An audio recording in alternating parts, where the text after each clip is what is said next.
Derivatives trading involves substantial risk of loss and is not suitable for all investors. Past performance is not necessarily indicative of future results. So stressful when the world's on fire. Good God. I can't look at this, guys. Like, my strategy is you buy it and you hope that you got a good spot. Yeah, but we all think you're crazy. You don't fight this. No way. The markets are freaking out and you don't think that anything is wrong? Come back tomorrow and I'll lose it all. Should be fun. Good morning, everybody. Hold on. Let me get this microphone set up correctly here. Man. And some musica. Yeah, all right. So we've got core PCE this morning. Let's go check out what the markets did. Still got some rollovers here. Looks like the main treasuries are this is first call, right? Yep, third day before. So you're gonna want to be switching over your instruments or thinking about switching over your instruments today.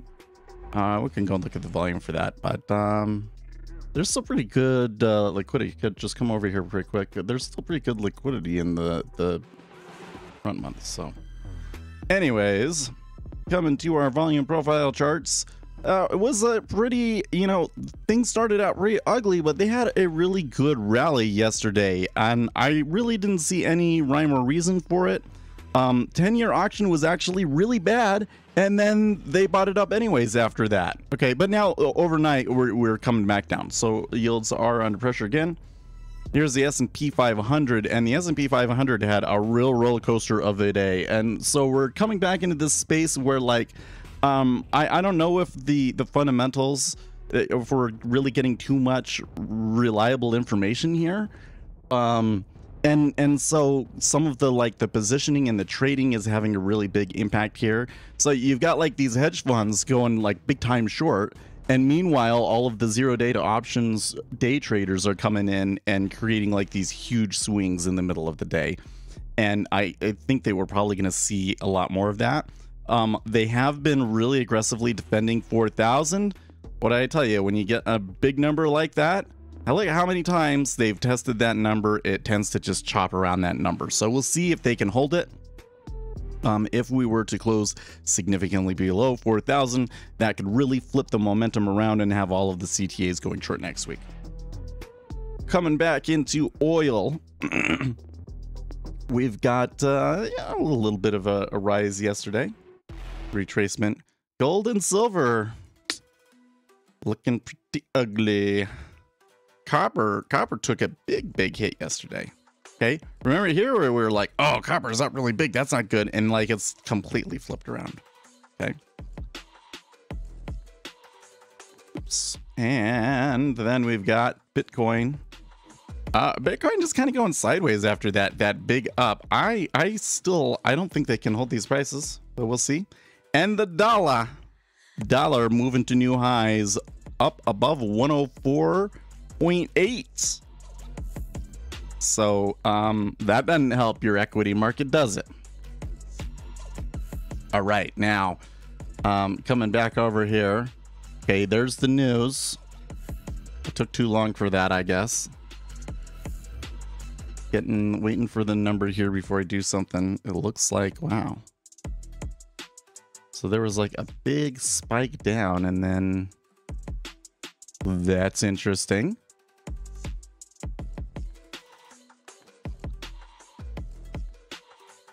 Core PCE is 4.7 versus an expected 4.3. Core PCE price index month over month, spot 6 versus spot 4. That's not a good number. Wow, look at the micros. I feel way behind. I maybe could have tried trading that. I don't know if you hit the 04 there, but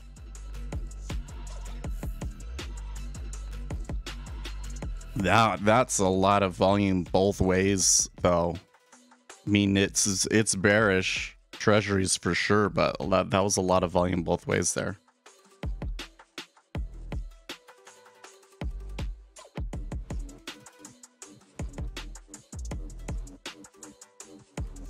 it looks to me like the amount of volume that's coming through the market right now is a little bit higher than what my risk tolerance would be in this situation. So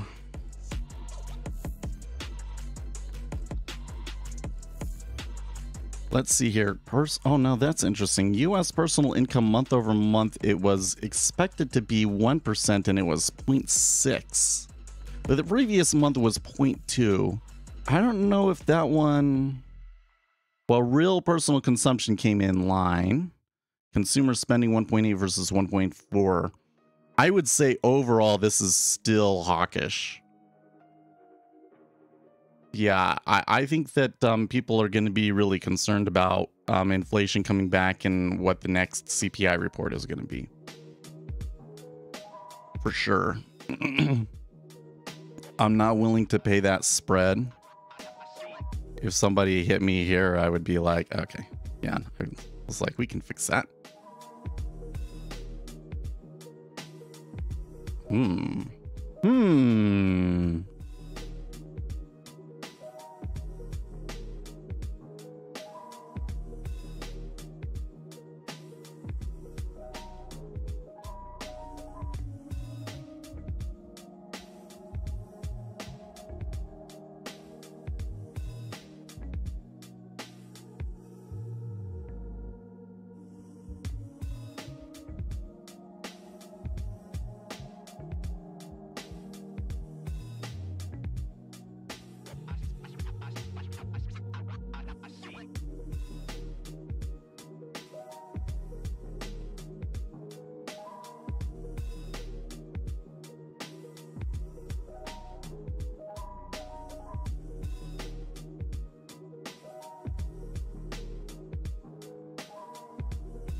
Okay, so it did fully retrace. I was kind of expecting a deep retracement. I really didn't actually expect to fill at 3.93, so I'm gonna have to kind of try and bear it out here. Looks like my spread has come back in, so that helps. I am noting here now that it appears the liquidity is not as good in March now. I don't know if I have June like data and so forth in here yet. Let's see here, ZN. No, I don't. I'm gonna have to come in here and do some stuff.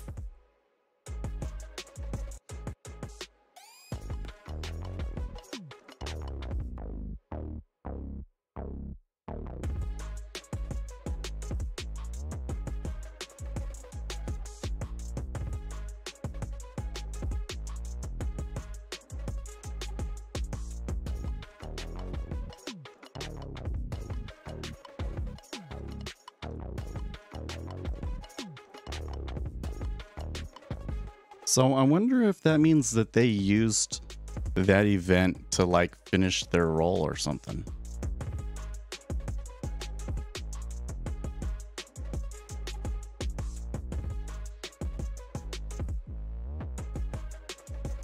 There we go. Where's M? CN M23. They're close, but June does have more. So let's switch all of them.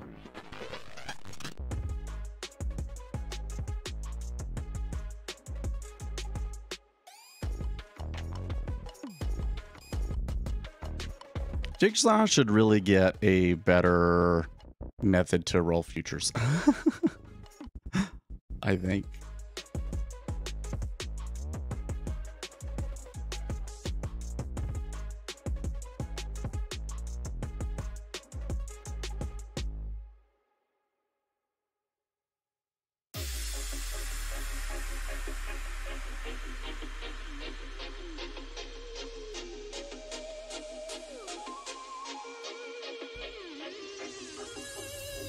Okay, so once they get above me, they start increasing the spread again.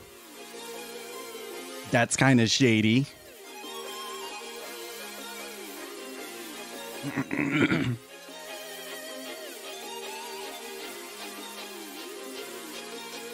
Well, if this goes, don't expect me to be nice about it. You can play that game with me. Okay, so then we got to do these ones.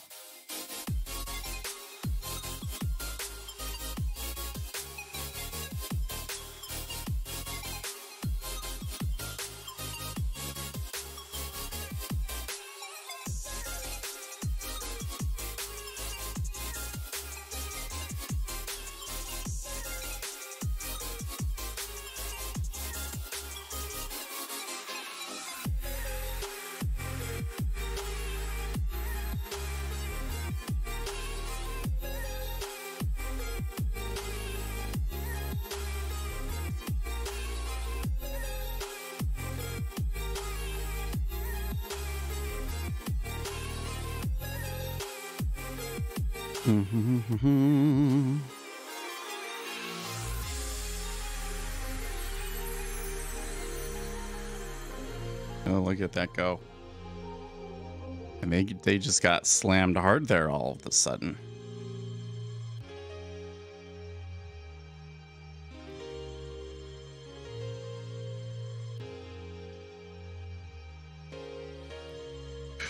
Okay.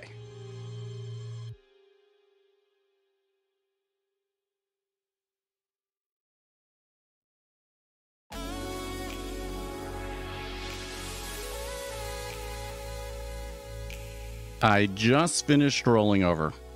So, I'd say that it's pretty close between the two right now, but it looks like the June month is better.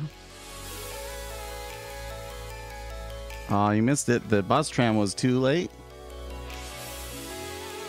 You changed your name to NASDAQ. Might be one to be careful about using that name.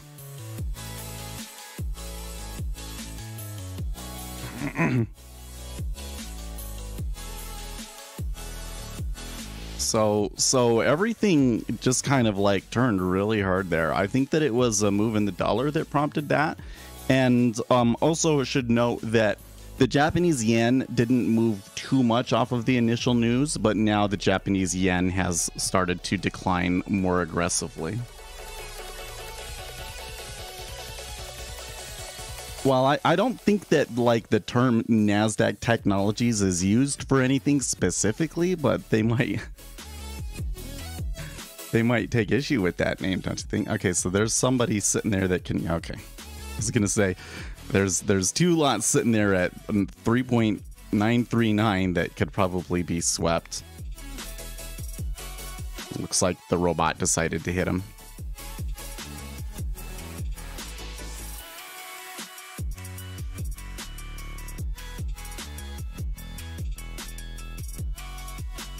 So it seems to me that market volume is going to be a little bit hard to read because we are seeing volume in both sides. I do suspect, though, that on that pullback that they used that pullback to like exit. Some of them might have. But like when I'm looking at the volume in here, it's kind of like it's a really hard read, right?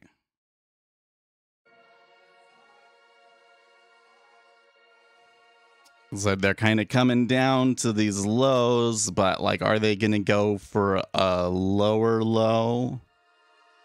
I think they absolutely could. I think they should, but the volume isn't going to be able to give me too many hints here, unfortunately. S&P 500's trading an iceberg at 3966. That's curious. What a lovely move. It's been an interesting one so far, wouldn't you say? Well, I mean, I think that the thing that's made this one unique and interesting has been that the treasuries are rolling right now, so.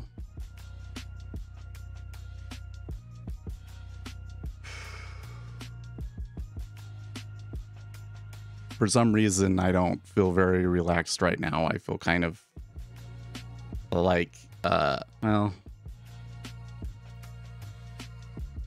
I wouldn't say that my heart is racing, but I think that my heart rate is a little bit higher than it should be. So I don't know what's with that.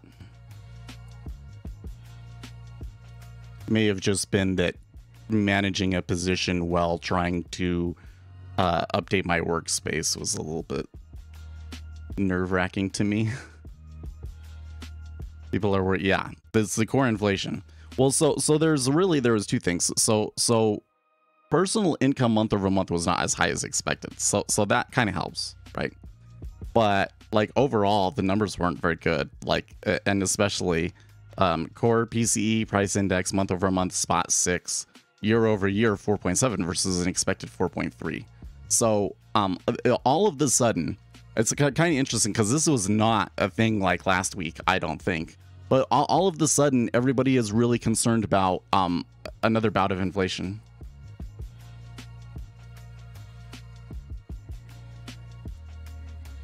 Okay, so right now, I just heard over in the news squawk that they're saying that the market is now pricing or interest rate increases in March, May, and June.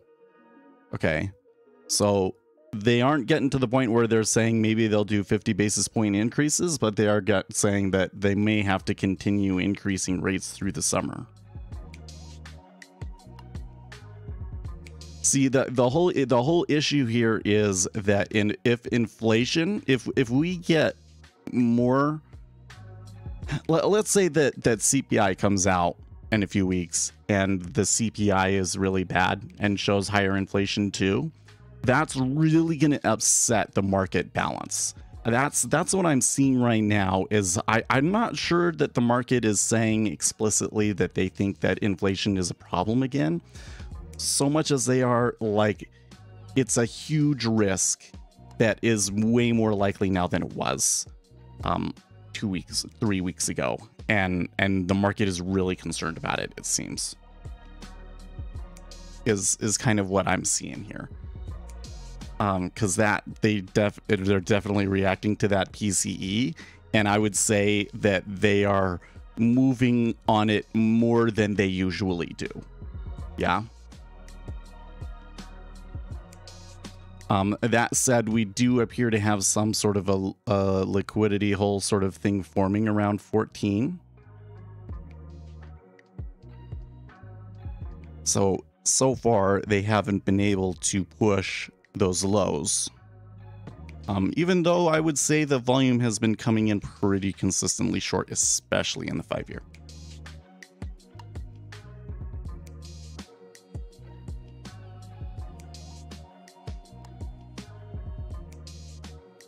But you can see it's hard for them to hold an offer at 14. Like the market maker is just not holding offers there. They're not holding bids at 14 either, but there was definitely a lot more selling at 14 than buying. And then it ticks at 14.5, kind of nonchalant. Dollar is turning down here a little bit.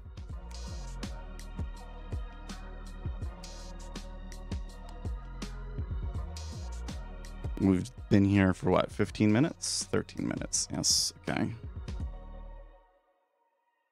Uptick 15.5. Ouch.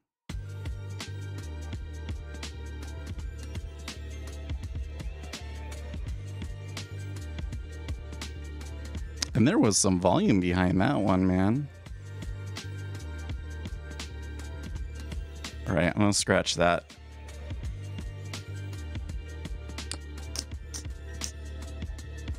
I only made $3 on that, but it'd be a lot worse. I had a lot of adverse excursion on that, so that trade was kind of making me a little nervous in general. It does look like, yeah, it looks like I would have given up everything if I had waited a little bit more. So in this situation, I'm not really looking for it to run. I mean, I did think that I could get a little bit more out of that. I was kind of looking more for like 20, but I think I got to be really careful about thinking this is going to run, because you kind of get some of this weird behavior when we're having the roll and the end of the month and everything, right? Also, remember that we do have University of Michigan numbers later today. New helm cells change.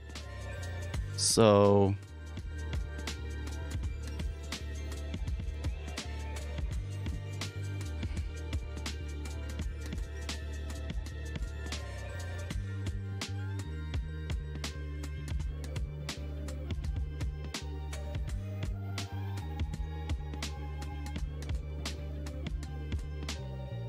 cool.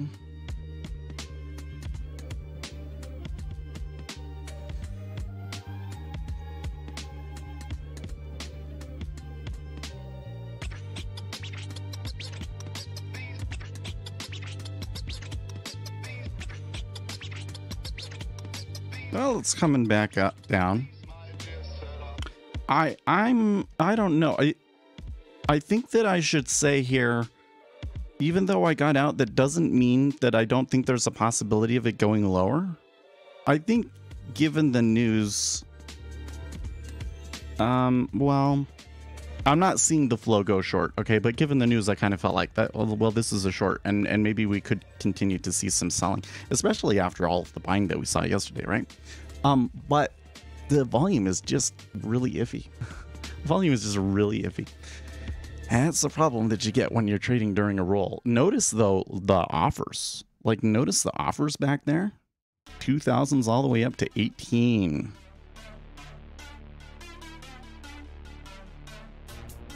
So if they're going to buy, I mean, look, there they came back up to 16 really easily. If they're going to buy through this, that's going to be a tough lift for them. You think they can do that? I kind of feel like they can't, but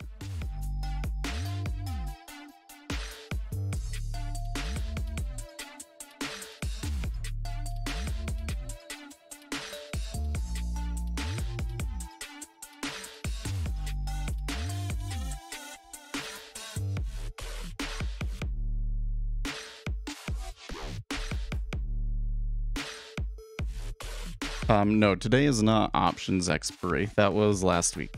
It's the third week.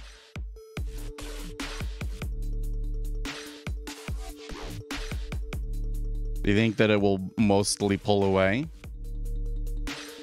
You might be right about that. We'll just have to see. I mean, the thing is right now is that I'm not really seeing a desire on the part of market orders to really try and push like that. You know, if they held, I don't think that the market orders would really try and shove through it. Can't you Americans wake up a little bit later? No. Early bird gets the worm.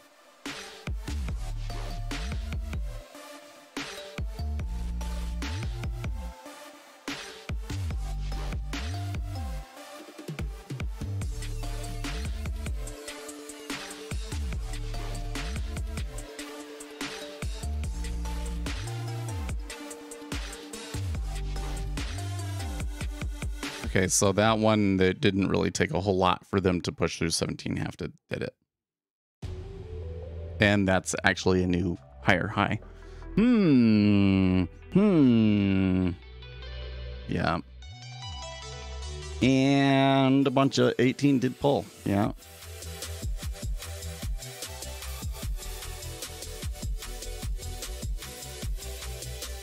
It looks to me like I was misreading. I think that volume now was just on there from the back tick, because you can see it kind of adding back behind us too.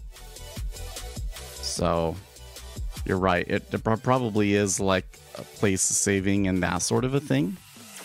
But that also kind of gives me pause, because that does suggest to me that there's maybe some big players in the market here. And I think we would have to be careful about that, because those big players are not necessarily here because of the PCE number. Yeah, uncertain hero market movement, LP is just pulling out of the way. You know, the amount of volume that it took to sell. So if we go back to, okay, it went all the way down and then there was a huge pullback, right? So if we go from the top of that pullback, well, it did pull back and it kind of came down a little bit, and then it went, so from that shelf and down, we're talking about from 32 to 27. So about 5,000 contracts short. And now we've risen back up on only 3,000 contracts. So what we're experiencing right now is almost certainly the inverse sine law. There is some sort of a meta order going along, and it's able to push the market up a lot more easily simply because the liquidity is just not very established, right? I thought that maybe seeing those stacks would mean that somebody was coming in and clamping down on it, but it didn't. When we traded through it, they didn't hold. So we'd say that there's still low latent liquidity, probably all the way back through to maybe even 20 half. Maybe even all the way up to these highs, possibly.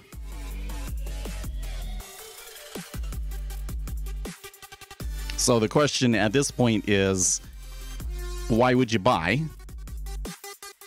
Well, you might buy because you're on a roll. Like maybe you,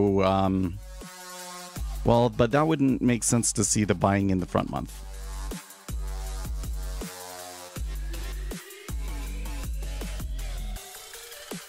I don't know. Might also be buying for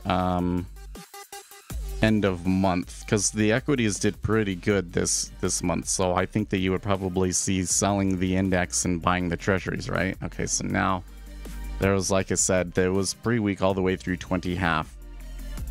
We'll see if they start trading bigger amounts, if they get above 22.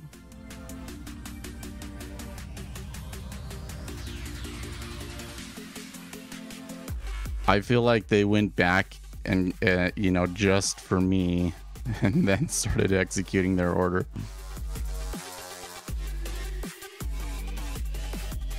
And stuff, good morning. How dependent is a services economy on a manufacturing economy?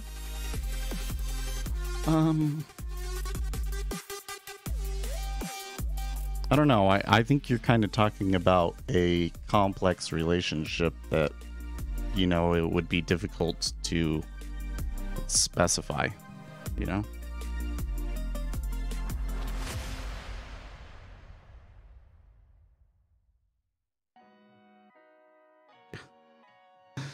Okay, so I'm coming over here looking for any kinds of signs and data that I might use to figure out what's going on here. Let's read their story about the CPI. Is the rout in junk bonds driving the NASDAQ rally? Evidently, it's the investors who are in panic now, not the monetary authority.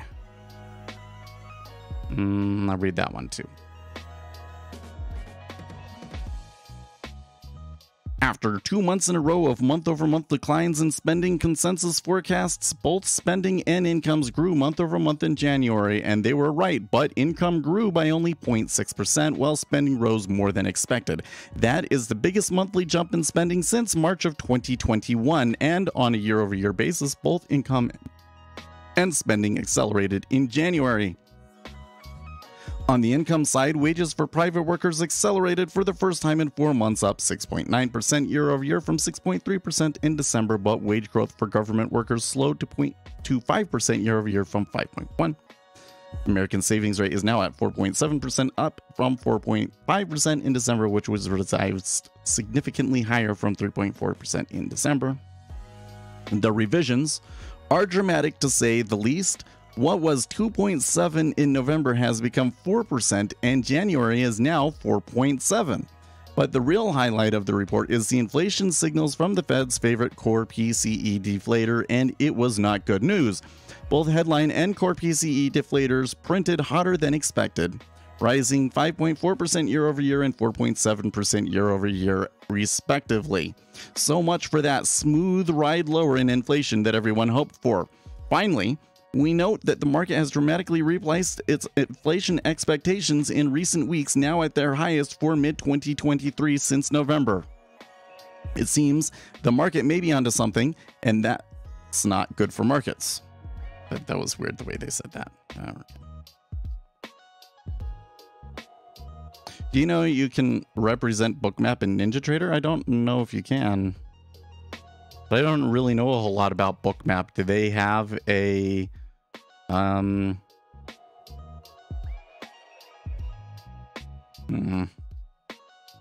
Yeah, I would bet that they probably don't have a bridge. So here's the thing. The reason that you're able to do the bridge sort of a thing between Jigsaw Day Trader, NinjaTrader, and Rhythmic is because they're all on the .NET framework. So there's kind of this nifty little functionality where everything within the CLR framework can share each other's memory, essentially.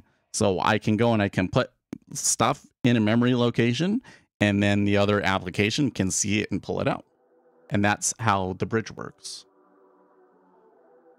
Snooze wants to restart on a Friday, really?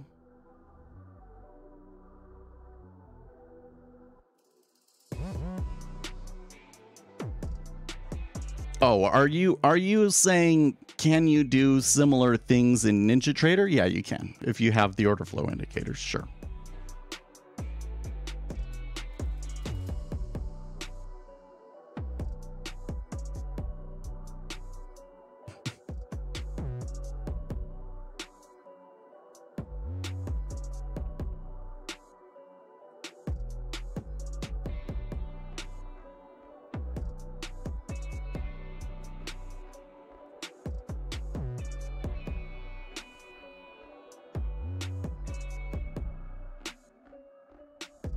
Saw that one lot there at 3919 and I was like, if I wasn't sitting here with my hand on my face, I would try and buy that one.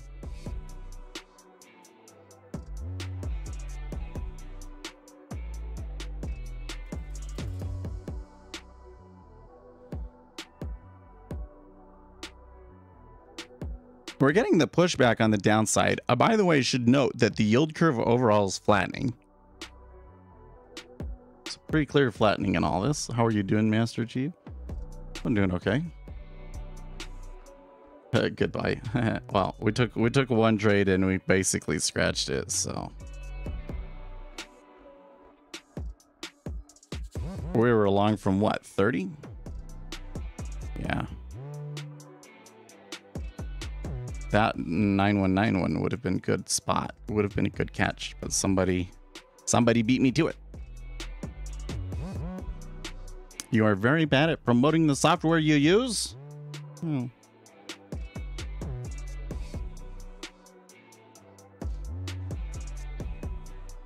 I think the question would be for promoting the software that you use. Is the software that you use something that would be really useful to the majority of other traders out there? Or is it kind of a niche thing that is really well suited to you and doesn't really apply to almost everybody else? Right. So for me, I feel like that this setup does. I think that I have a setup that beginning traders should be using parts of, either using NinjaTrader or Jigsaw Day Trader. You might not want to go through all of the work of doing like the Rhythmic thing and all of that, but you know, if I was gonna get into futures trading, I would be leaning towards NinjaTrader or Day Trader. You know. That's not to say that it's a bad choice to go to any of the other ones. It's just I think that these are the best options from like what kind of edge you can get from it standpoint. Darn, well, there's my 10. I don't know about that one. Well, when I saw it at 3919, I wasn't necessarily saying, oh yeah, interest rates are going to go higher from here. I just saw the opportunity to pick off somebody.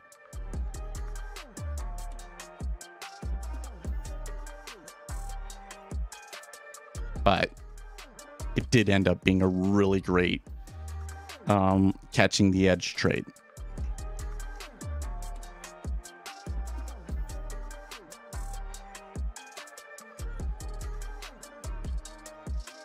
That said, I'm still a little bit weary and nervous here. Kind of seems to me like they might still have some trouble getting to new lows.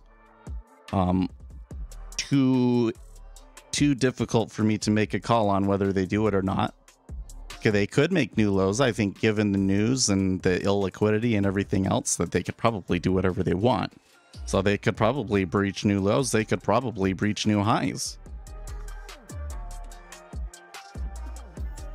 Why are new softwares like Quiet Tower so childly and not very snappy?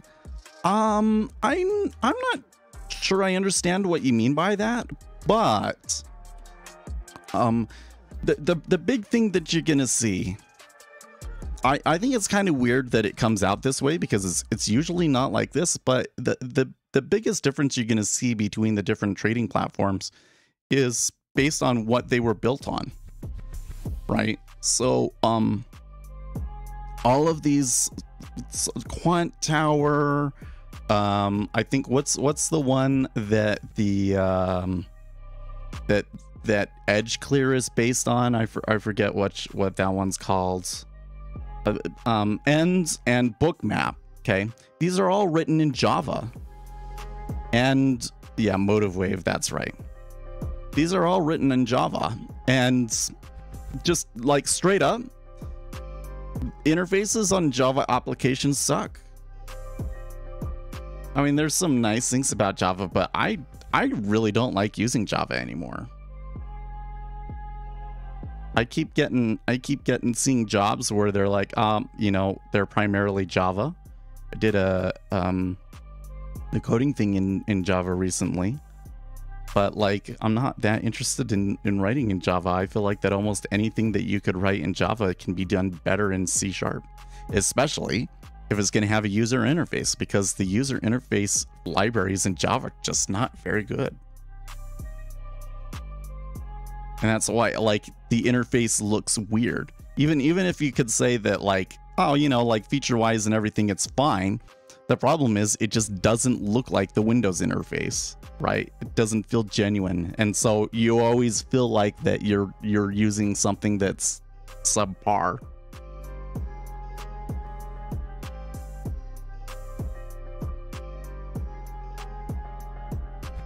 Well, it's not that Java uses too much. I mean, look, C# uses a lot of memory, okay? In these modern applications, the amount of memory that your application is using is usually not a huge problem, right? Like, most people have 16 gigabytes of RAM. I have 32 gigabytes of RAM. I do use a lot of it, okay? But the amount of memory that you're using is probably not holding back your performance. And there's kind of a trade-off that you might not be aware of if you're not like a computer science guy, but there's usually a trade-off between RAM usage and CPU usage. So a good example of where this kind of came up was in virus scanning software. So everybody used to make a big deal about how much memory your virus scanning software used. And they wanted to use the lowest amount of memory usage possible because, you know, so that it wouldn't harm their games and things like that, right?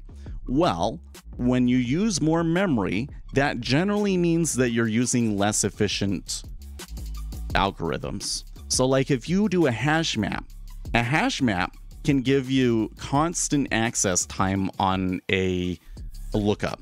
You need to look up a specific value, you can use a hash table. It basically the way that it works is it takes the string and it does some computation on that string to get a number, and then it looks in the memory location where that number is, right? So it's a constant lookup time, no matter how many iterations of it that you're doing. And so that's a really programmatically efficient data structure that you can get really fast access times from. But the disadvantage of it is that you have to use a lot of memory to use the hash table, right? So there's the trade-off between memory and performance. So it's okay to come in here and see that your application is using a lot of memory, because for us, what really matters is that the processor keeps up. And so as long as the processes that are all running in here are quick and snappy, it doesn't necessarily matter how much memory is being used, right? And so, yeah, C#, Java and C# in particular use a lot of memory, but that's not the thing that I would be the most concerned about.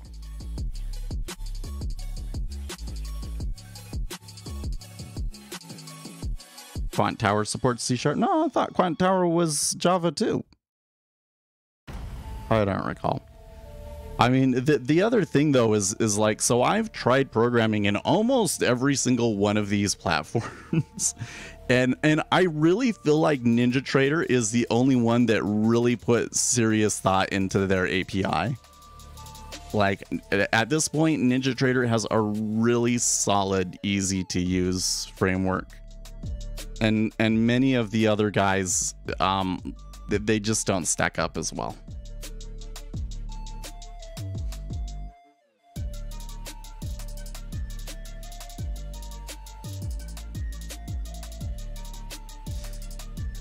Well, it is kind of looking like maybe they're gonna go for it. Let's see.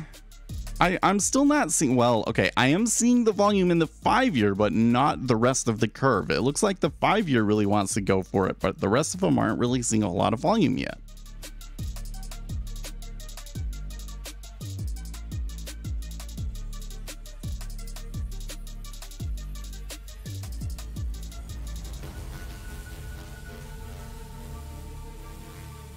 Kind of looking at this, if I wanted to be long rates, I suppose you might be able to try and get along at 3.93,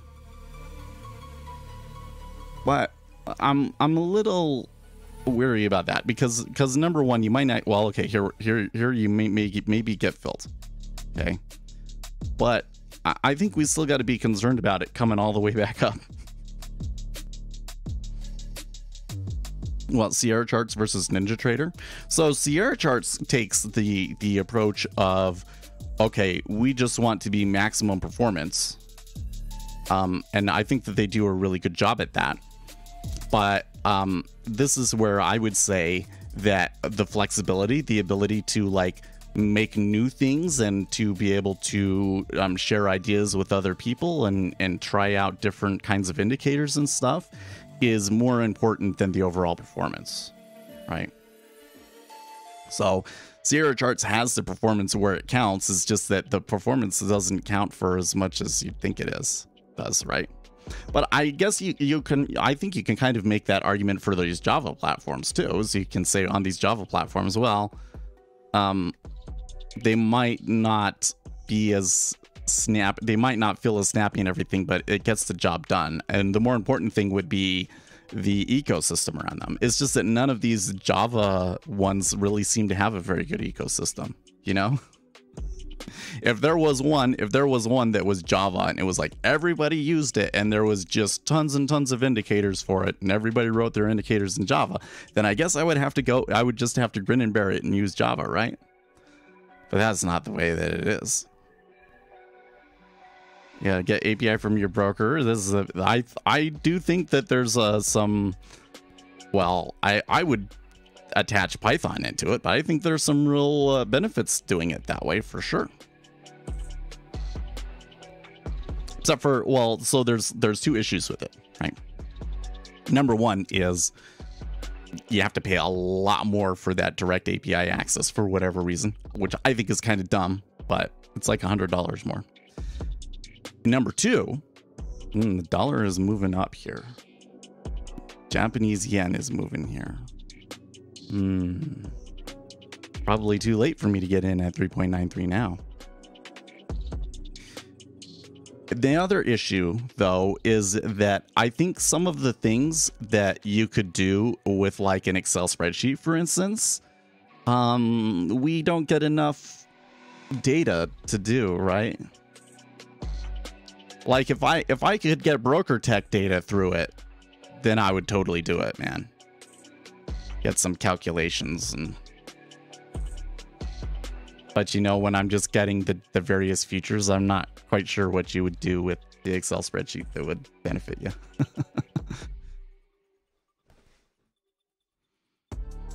Looks like maybe they're going to go for it. I'm going to reset it here at 14 on this ledge here. Kind of looks like they are having a little bit of a hard time getting through the liquidity on the bottom here.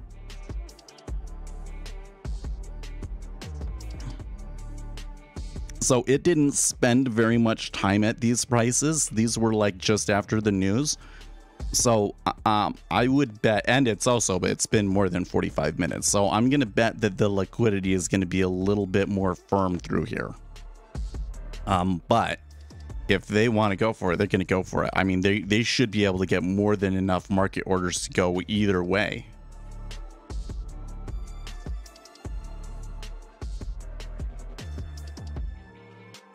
My broker just charges professional data fees for giving API access instead of retail fees. That's it. Or if you already have professional data subscription, API access has no cost. Well, okay. So the specifics of it is that with Rhythmic, in order to get direct Rhythmic API access, you have to use Rhythmic API Plus. Rhythmic API Plus is $100 a month extra. So it would... it has more to do with who your data provider is, right?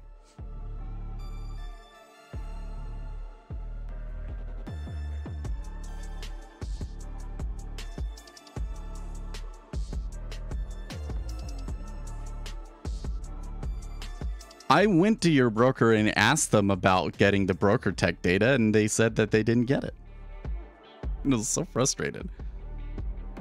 Can't find a way to get it. Okay, so I've heard a couple of significant clicks there. They plowed through 13.5 and 13 a little bit more easily than anticipated, right? Oh, I thought you were using... No, you told me about somebody else. Not Wedbush. There was a different broker you told me about.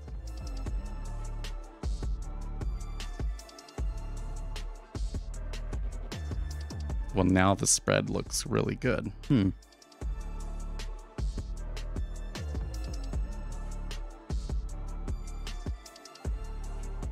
Yeah, that dollar is going higher, and the 5-year is getting creamed here, man.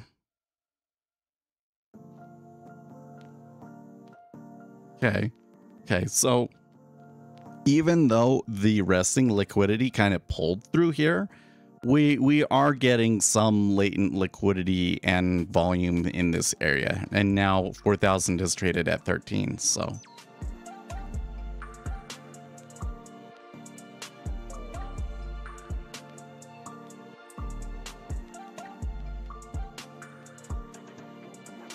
man, I don't think that I had any real good reason to try and get in at 3.919 other than to pick somebody off. But I sure missed a good opportunity there. I was going to click on it. It's just, I was like, not even looking for it. As soon as I noticed it, it was gone. I was sitting there like, oh, I should try and buy that one. And then it went before I even took my hand off my face. And now they're like, yep, you're going to have to buy the highest price of the day now if you want to participate in this, Seth. Decent liquidity on the inside now here on the front month, or on the new month, let's say.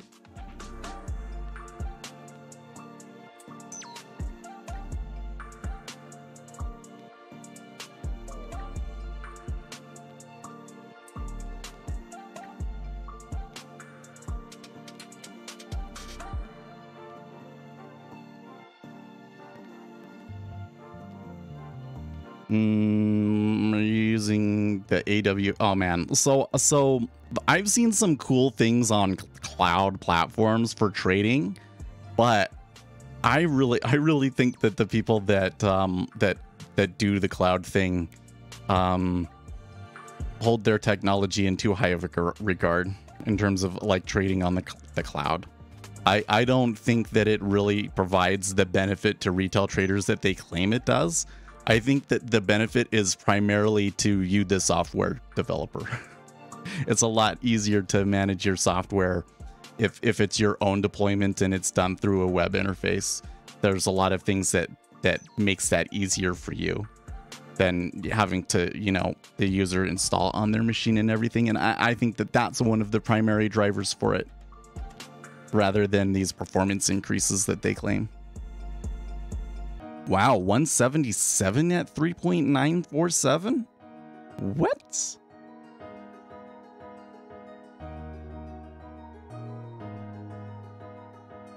Well, so the liquidity was there. I mean, look, 2,000, 3,000, 2,000, it's there. But those market orders cut through that very aggressively.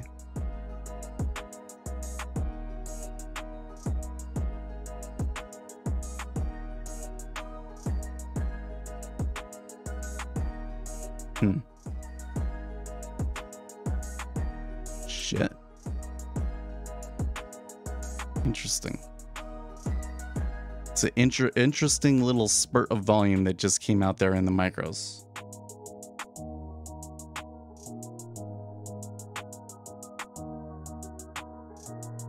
I'm just trying to figure out why all of a sudden they're so interested in that spot. That must have been a big guy. I mean, 177 contracts. They took that at the expense of the market maker for sure, right?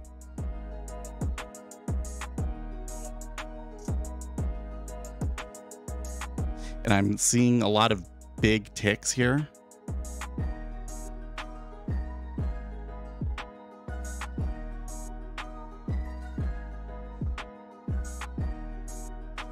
When is the yields open? At all same time as the treasure, as the hit for the treasure. Here's the thing.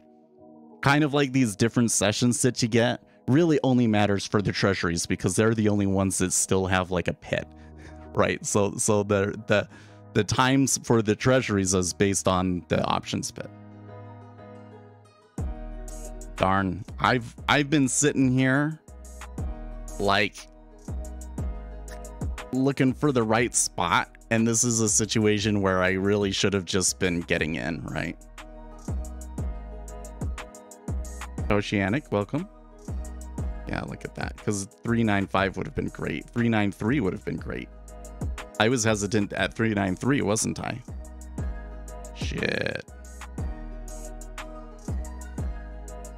I kind of took a little pause with seeing all of this stuff down in here, but then like, look, it went. How much further can we go here though? Where are we? Ooh, we are breaching the weekly lows actually. Just realizing. Yeah, because it was at 10. At 10 was new lows now. On an adjusted basis. So we're in like Puke City now, huh?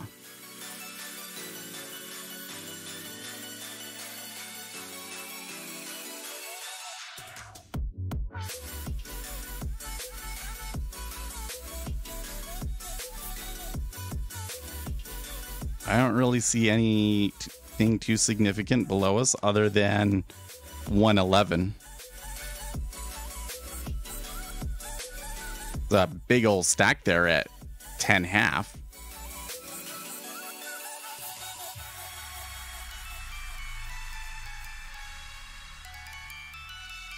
Those look like it's being driven by the dollar though, huh? Look at that.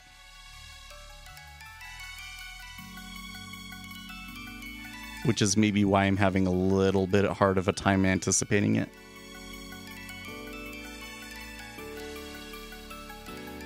Why don't you program your own platform with WPF or UWP?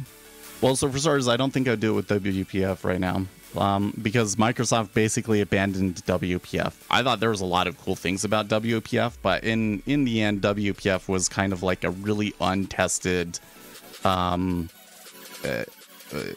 is the word? Way of organizing your code that had a lot of issues. Like, I think that Microsoft could have worked them out if they kept with the technology long enough, but I'm just not sure that it really, where you put what kind of code and how it kind of separated things was not valuable enough to really be, you know, for them to stick to it like that. So I don't think I would use WPF. It would be nice to do my own platform. I'm not entirely sure if I did my own platform if it would make sense to do it in C# though, because if I did it in C#, what would I do on my platform that would make it better than NinjaTrader or Jigsaw? Well, there's a couple of little features that I could put into it, right? But those features, you know, if Jigsaw or NinjaTrader said, oh, this is killing us, we need to get these features too, they could easily get those features within a couple of months, probably. But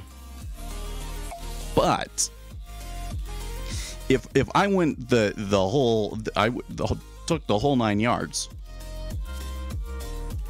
made a platform built in Rust that allows you to plug into it with Python, right, then that would be a game changer that the other platforms would not be able to duplicate, right?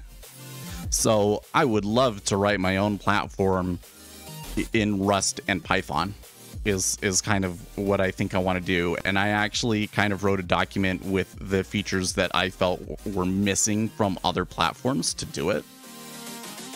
The problem would be funding it, right?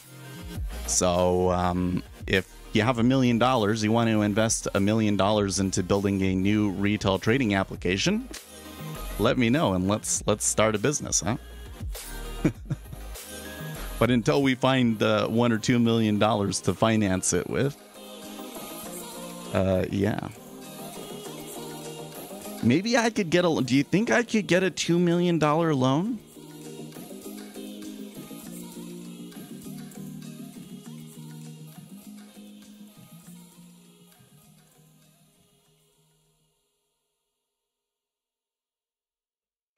And the other issue is that if we're gonna do Rust, we'd have to hire a lot of femboys and cat ear people and stuff. So, you know, that's nothing wrong with that per se, as much as it is I just don't have a lot of experience with femboys, so that might be a challenge too.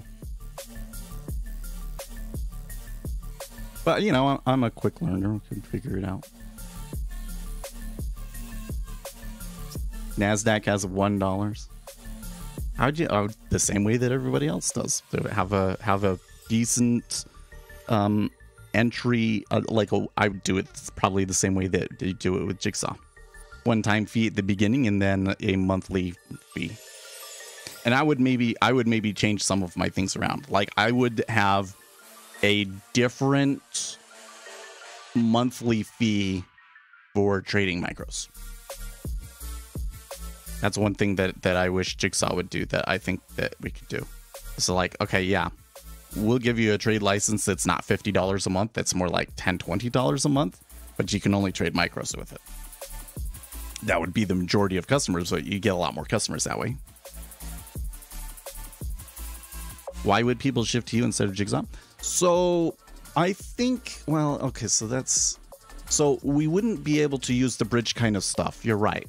So we wouldn't be able to have a setup like that where like you use our platform and Jigsaw together. They would have to be like completely on us, right? The reason that you would want to use my framework is that it would allow you to plug into Python to use all manner of machine learning and data analysis. That would be the real big game changer, right? And then on top of that, it would be a more performant and crash resistant application in general. And there'd also be a couple of other little features in there that are kind of more like user interface gripes that I have that would be better than any of the other platforms out there. So I do think that I could make a better platform than anybody else out there. Well, let me say, I think that I have a feature set, a plan set out that would make this platform better than any other platform that's out there. Whether or not I would be able to put together a team to build that platform is a different question, right?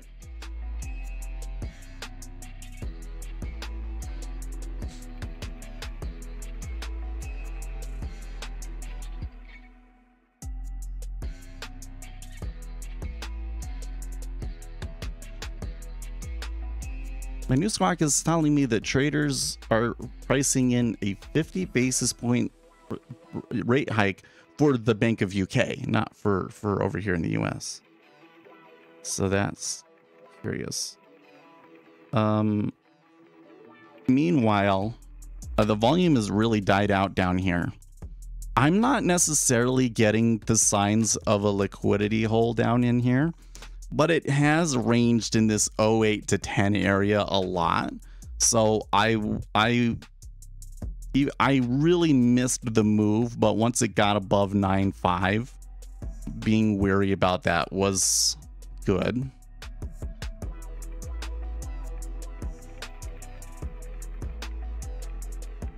I think that there must have been a little bit of a squeeze here because like a lot of retail traded up in here. So that maybe it was that some people got stuck on the wrong side of this at 3.947 and had to puke it up in here. I think that there's been enough volume here in the micros that whoever bought that could have been out by now.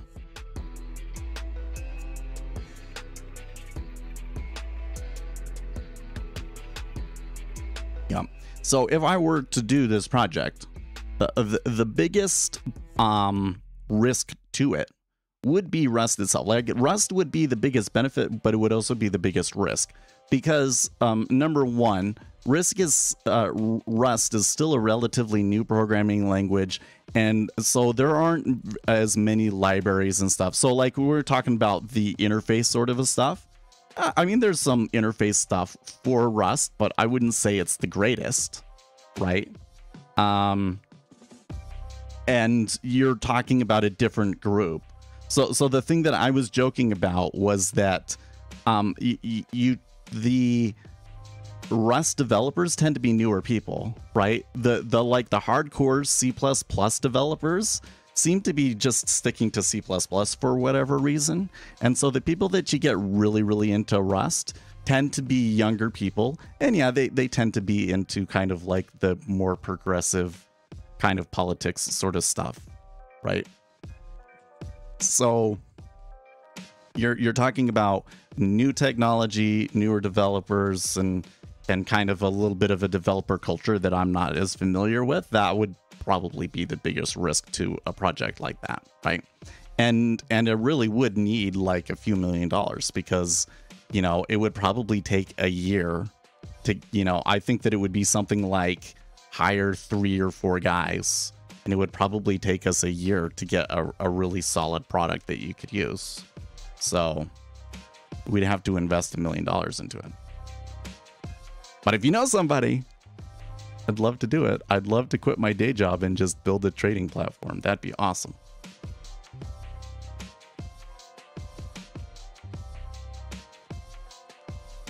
Okay, so here's the S&P 500 starting out here.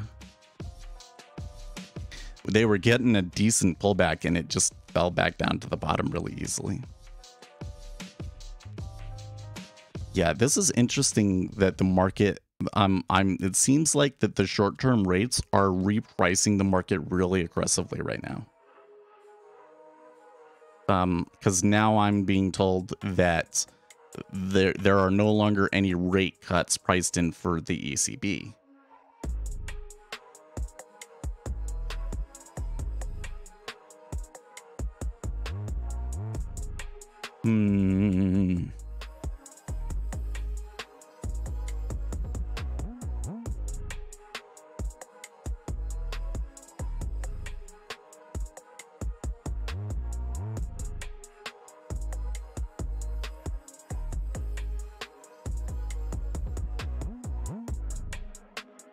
Okay, I'm noticing an increase in activity here again.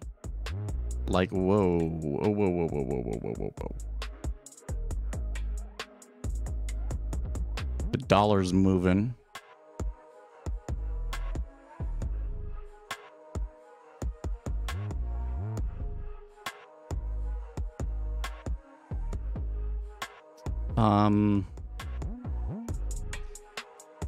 You think this is a final leg? I think that it might be something else. So we had a liquidity hole there for sure. So let's say that on this sell order, we've had 2 legs now since the news. But that all of a sudden, it's too early. Number one, it's too early for another leg, and that was incredibly aggressive too. So that looks to me more like a possible news event, or like somebody puking a position or something, right? Like we may be getting to the point where the market becomes unhinged. They're still fighting it out, but if we get another good move down here, I think we have to say that we're to the point where the market has become unhinged, and like all bets are off about like liquidity holes and stuff like that. That you just kind of have to catch the trend and hope it works out for you. So far, I bought in on that, and it's not holding. So I think I'm just gonna come on.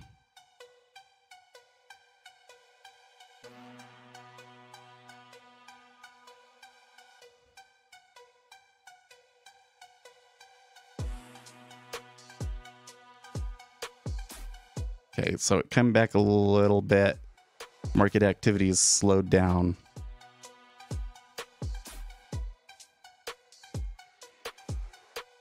Yeah, I'm gonna bail.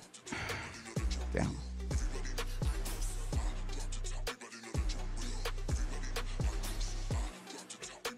What does that give me?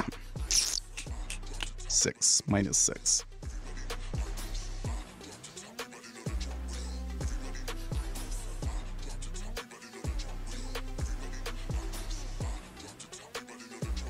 Interesting.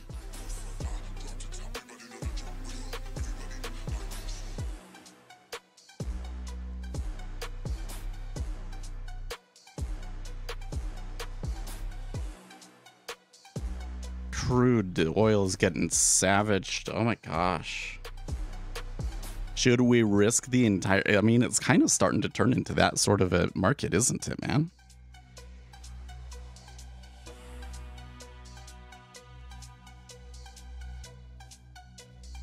I'm a little surprised because again, when we were down in here, okay, it was at 3.919. You can still see the 5 lot down there. I was like, well, there's somebody you could pick off. I'm still, think rates could go higher. I could buy there, but I was too slow, and I wasn't really sitting there like anticipating a trade. I was kind of looking at it like, well, maybe it's not actually going to do anything today. And now all of a sudden, it's like the market has just become completely unhinged. So this aggressiveness is really taking me by surprise, for sure. I was concerned that Friday would end up being a little bit of a dud, but it's not. Now, I think part of the problem here is that the S&P 500 did open below 4,000.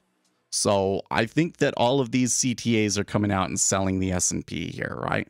And it looks like they're selling the S&P and going into dollars, right? And that's what's pushing the treasuries.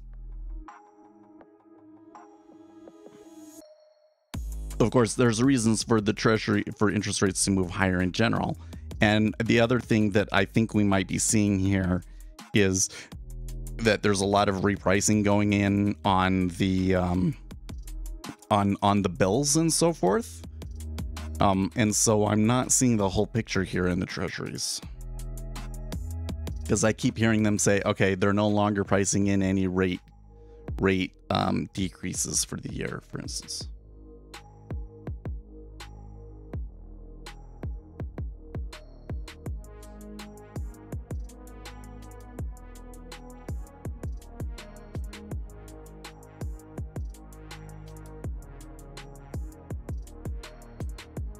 see, jockeying for position in this is a little iffy.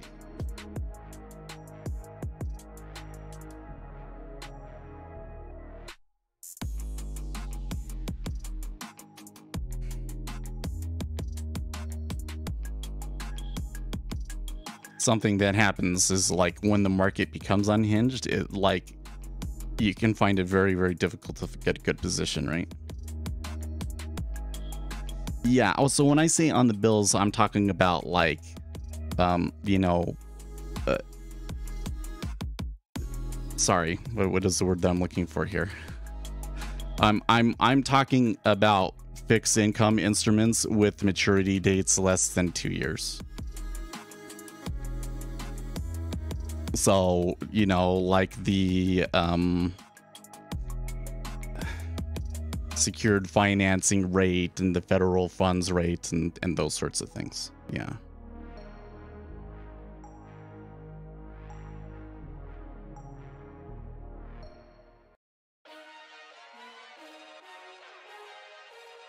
Well,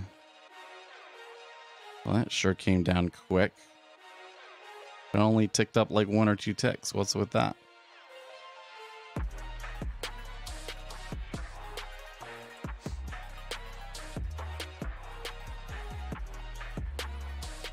Oh, sorry, strictly less than 1 year.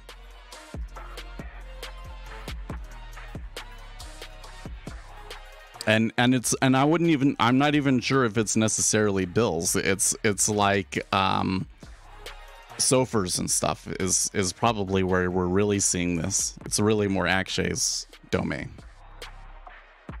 So that I'm hearing stuff about markets that I'm not able to watch directly. Is it the 30-year spiking back up higher or something? What's... Yeah, it did. None of these... Yeah, that's interesting. But the dollar did flip. Okay. Oh, geez. This is interesting. So what just happened there is now all of those shorts just got kind of buried and flipped on the wrong side. And there was hardly any volume, like long. There's hardly any volume long. But we moved up because of the dollar. So this is going to get really confusing here, I think. You say SFR isn't really doing anything right now?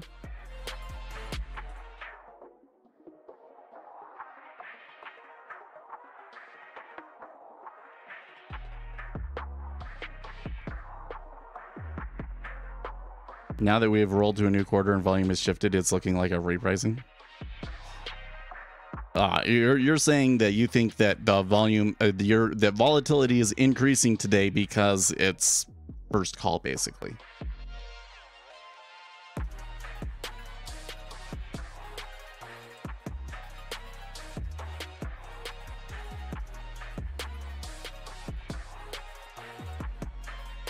Well, I was kind of expecting... Yeah, I did roll. I was expecting the market to move. But like next week. You know what I mean? Didn't think it would happen today. This is looking like it's reversing now.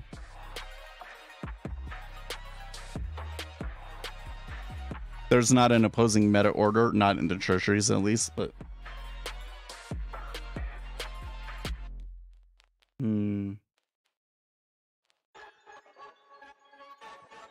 Because I mean, the issue is still the S&P 500, right? I feel like that the treasury market has been repricing for several weeks now, and they've kind of been frustrated because the equities aren't doing anything about it, right? I mean, there's been some downturns, but it's not been nearly like what I would have expected. I thought that it would be like S&P 500 down every day, sort of, didn't do that.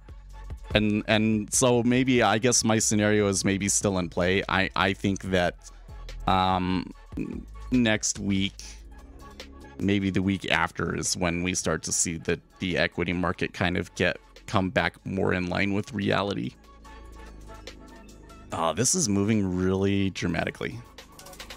So like I'm sitting here looking for a long area, and it comes down so fast and aggressively that I'm like, ugh. And now they're heading back down to that low again.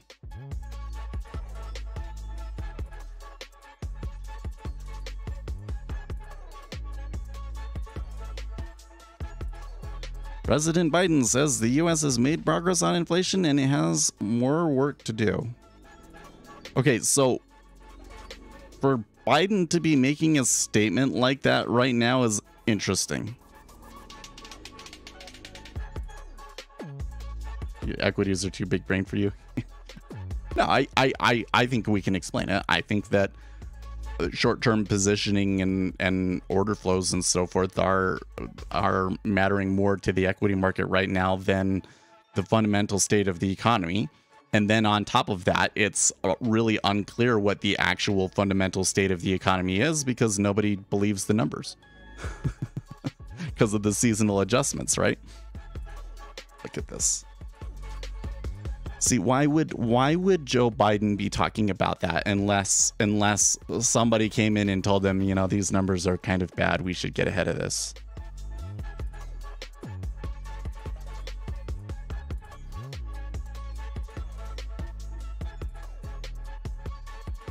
That's right. Akshay says he has a 77 IQ.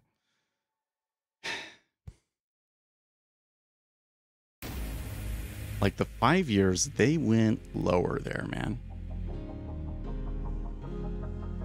Okay.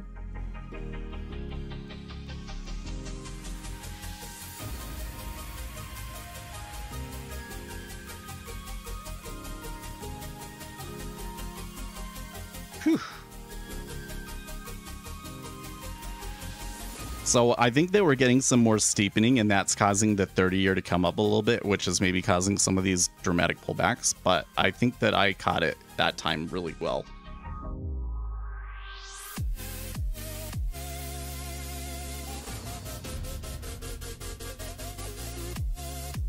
Oh, jeez. Papyrus IQ via Twitter. US dollar surges to 7-week high versus the Swiss franc. Last up 0.5% at 0.9383 francs.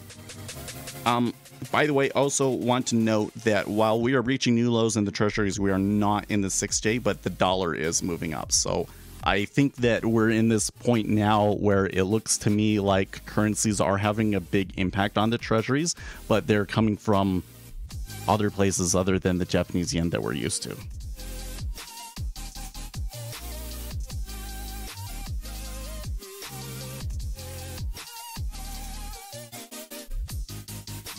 I tell you what, for the level of math that Akshay does, you must have like screwed up the IQ test or something, man, because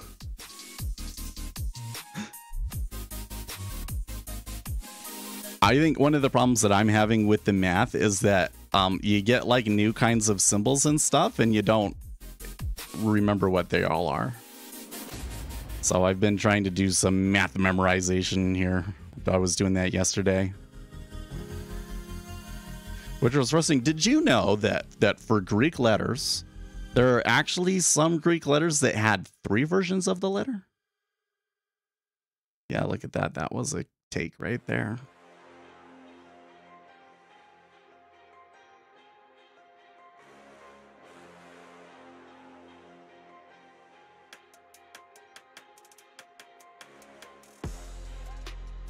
It's funny, earlier I said this is a situation where I'm not necessarily looking to see them run, but now with the way that the market is going, it's kind of looking like a trend day to me. It's looking like a trend day to me. So right here at this point, we only just now saw an increase in volume to the downside in the 10-year. So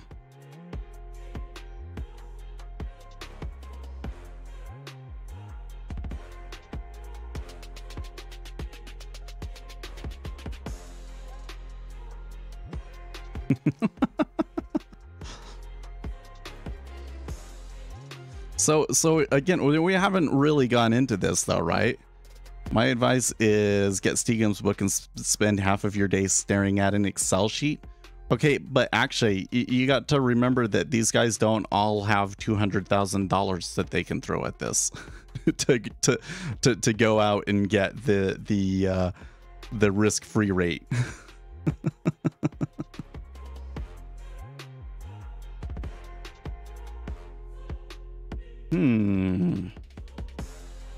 They're not like that pullback. Did not help me. I caught a really good run there, and I'm in the chop.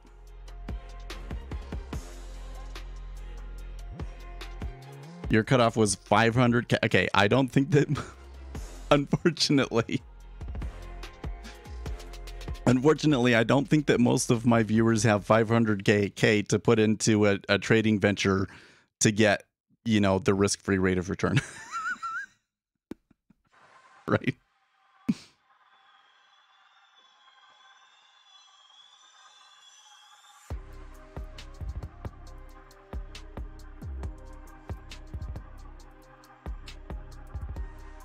That's a really big wad to not just put it into stocks. A little different than says, yeah. Just as long as we're clear about that, because what people are going to do is they're going to be like, oh, actually, he should start a channel. We should go and follow him. And I'm just saying he knows a lot of useful stuff, but you're probably not going to be able to trade the way he does.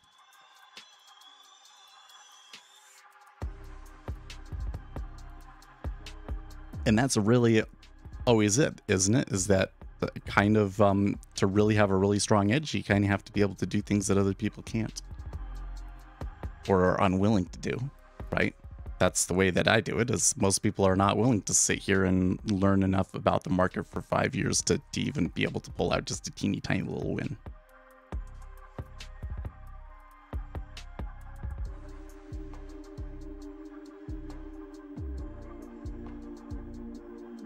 You throw that you have to put have a big wad of cash to trade too. You're only going to have a handful of people worldwide that would be willing to do that. Actually, may well be the only one. Okay, I'm not.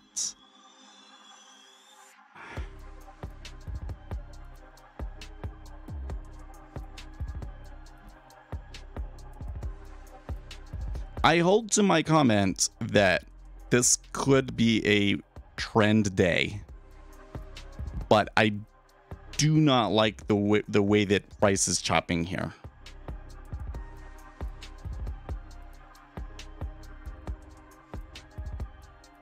Okay.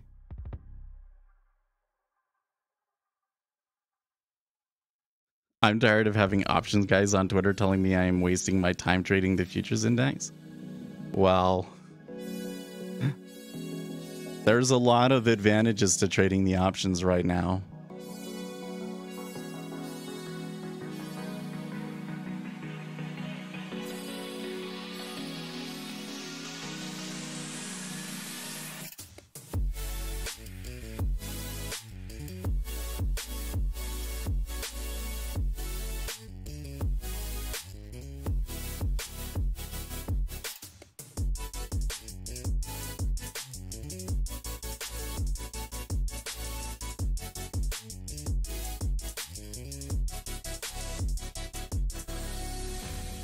When was my original?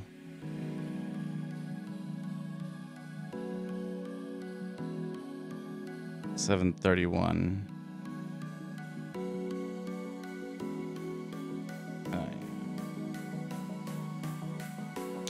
Not liking that.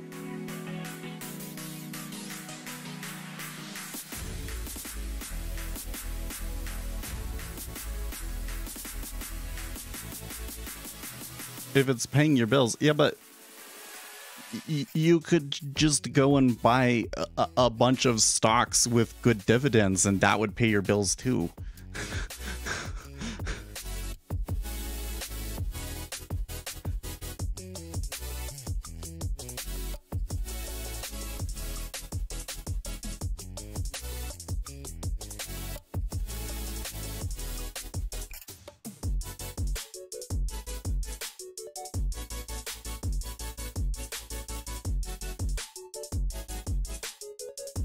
Hmm.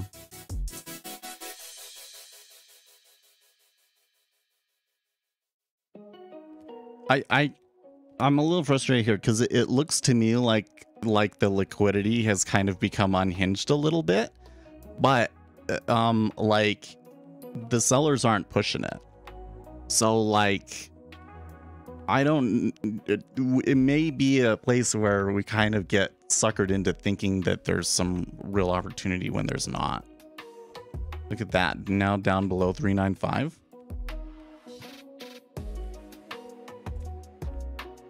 That's a strong order coming in, man. What's with that?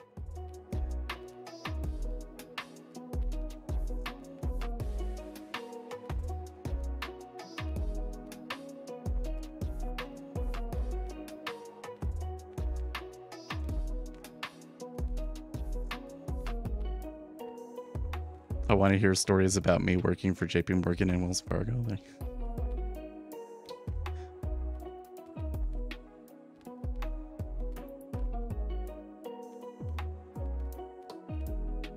Oh, okay, yeah. Let's talk about the options. So here's my opinion on the options. Okay, it seems to me that the place where the innovation and the interest and like the cutting edge, where you're gonna see guys that really make big money and that a decade from now they're not making money anymore, but they have these book deals and everybody thinks that they're legendary traders, sort of thing.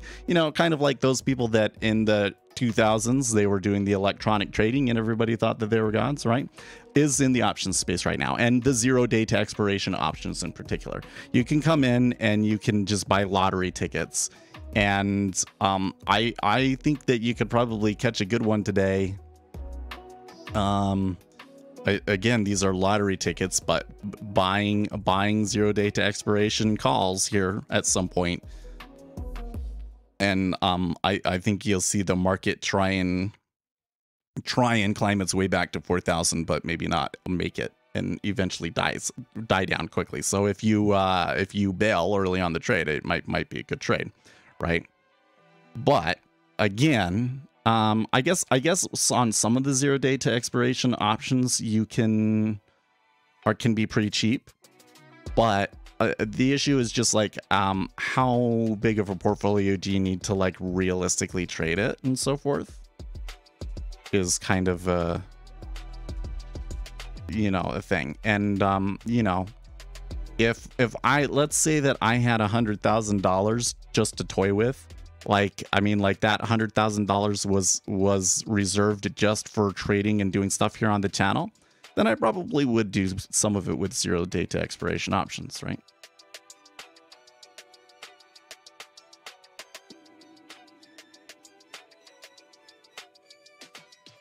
It's just that they sound really smart while also being secretive. Well, yeah, but I think the what I'm trying to get at there is that there's probably a lot of people in the 0 day to expiration options right now that, because these are lottery tickets, made made a big chunk. Like you could have these guys that could come in and maybe only had like few hundred bucks in their account, and then they got lucky and all of a sudden they have like $50,000 in the account, right? And so they think that they're gods, but eventually those guys get destroyed, right? And more to the point, those guys you usually don't learn very much from them.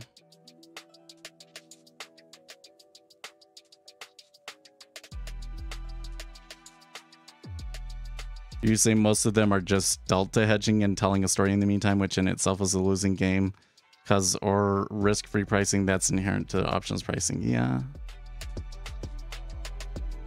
Well, yeah, you can't play the delta hedging game. The lottery ticket game, though, is what I was talking about. You can play the lottery ticket game. I'm just saying that the long-term efficacy of that strategy is questionable, right?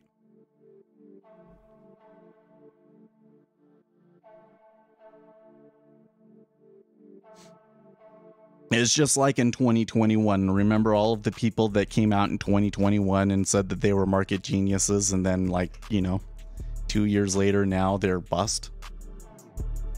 These are the kind of people we're talking about.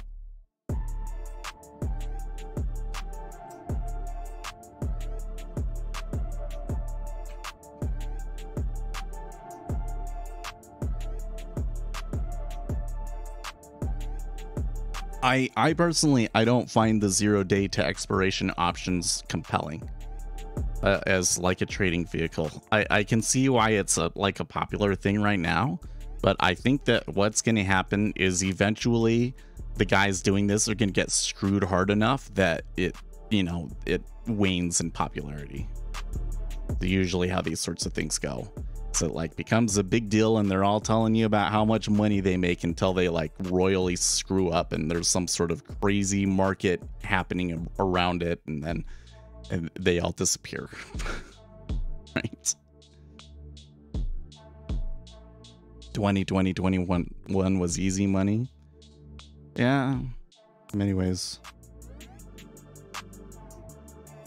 It wasn't, the thing to me it wasn't so much that it was easy money as it was stupid easy money.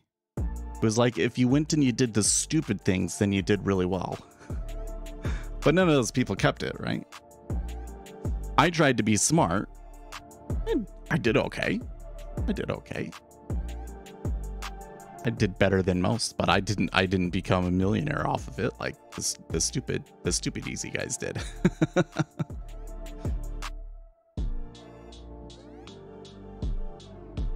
So every time I go into that kind of gaming that sort of thing out, I'm like, well, I need to go and do the degenerate thing.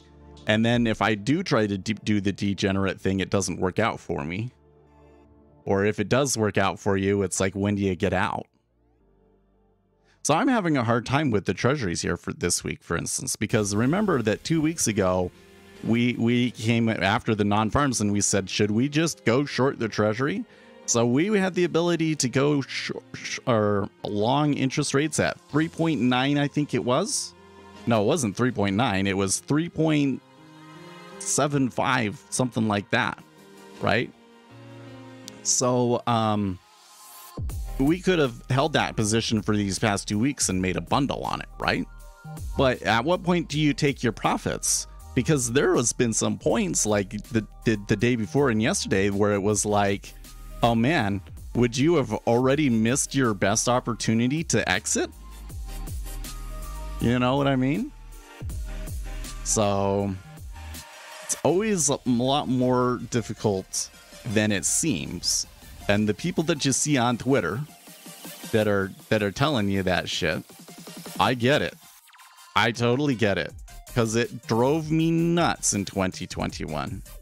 It drove me absolutely crazy that and of course you can think about all of the like psychological reasons why that might irritate Seth. I'm sure they're probably true, right? So I've been sitting here doing this for a long time, and then a bunch of degenerates come in, make a bunch of money real fast from doing stupid things, and they become all of these like big influencers and have these huge Twitter followings and stuff, and then Seth is still doing here trying to be responsible and so forth. Okay, here's the news.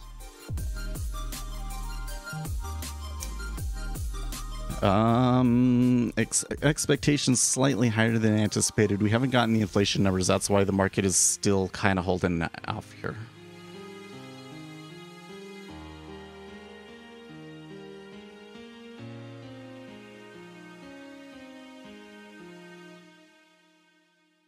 Okay.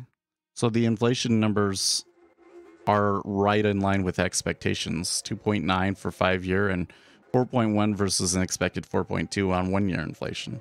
So a new home sales slightly higher than expected, 6.67 million versus expected 0.62. So the housing numbers being a little higher than expected is maybe a little bit bearish treasuries, but overall, I don't know if that news is really going to move the market too much. They did sell on the news, but like there was no liquidity when that was happening, so I can probably just ignore that. That's what you and Sinclair has been saying for ages while you were calculating your deltas. A high school dropout is making bank buying the front, selling the back. Yeah. Anyways, I found it really frustrating that you had all of these people come into the, especially like the TikTok influencer kind of thing, pretending to be these market geniuses that had no clue what the F they were doing. They didn't know jack squat. Like, I always come in and feel like, well, I feel like I have enough knowledge here for you to stand a chance, but I know that what I know is still just a tiny fraction of what's available to know in the market as a whole, and what the people at the institutions know, you know. And so it's kind of like the dinosaurs is really what it is. So like we live in the age of dinosaurs in the financial markets, where there are these huge lumbering financial institutions that are just absolutely gigantic, and we're just the little mice, you know, scurrying around for their scraps, right? Eventually, an asteroid comes along and destroys the dinosaur, and then all of those small mammals, because they're more flexible and adaptable, survive and they inherit the Earth. But until then, you just kind of have to avoid the dinosaurs, right?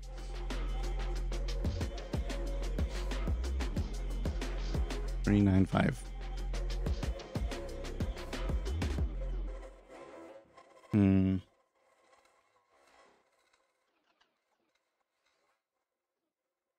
Are we getting steepening here? Huh?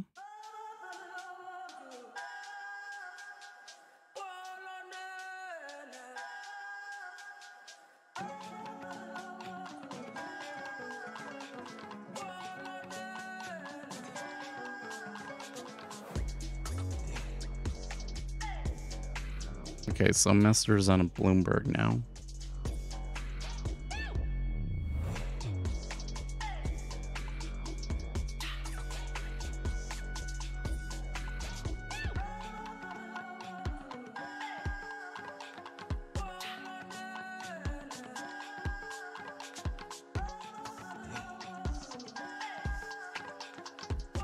This is a curious, very, very curious. It's not every day that you see the market go back and forth like 3 to 5 basis points multiple times, right? So it's actually, I think I'm actually in a pretty good spot that I've only lost like $10. Because that kind of action has destroyed me in the past.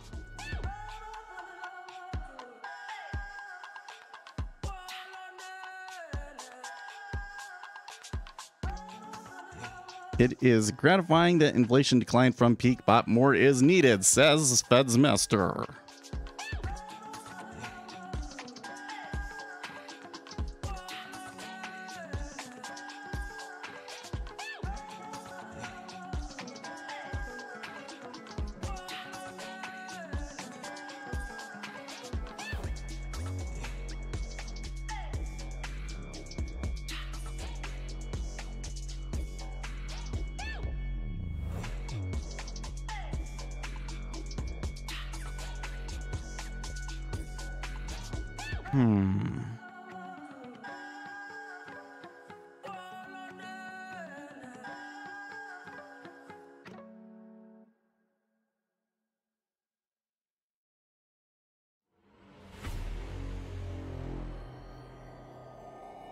Okay, so now that we're back to 15. So remember, this was the spot where we kind of took like our original trade and kind of got shaken out of it.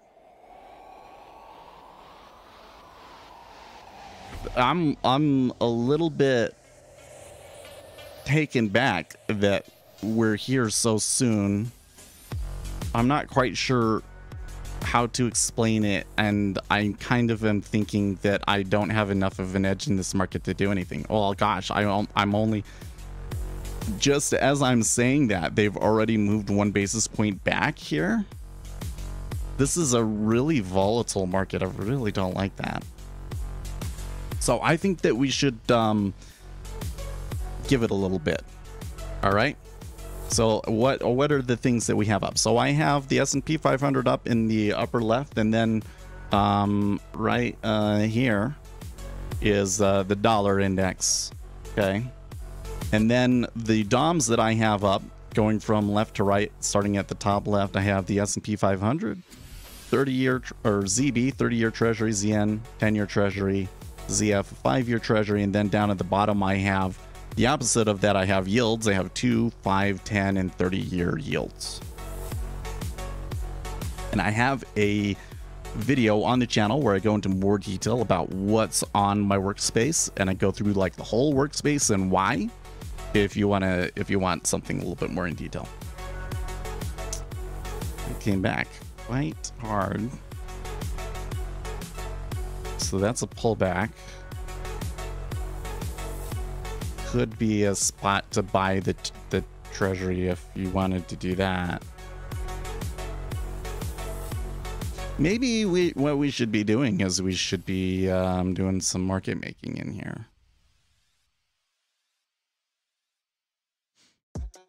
I'm gonna be a little bit.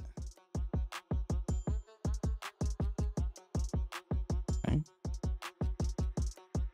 Gonna be a little bit more cautious about it than I usually am. Oh, you know what? I didn't turn my fan on.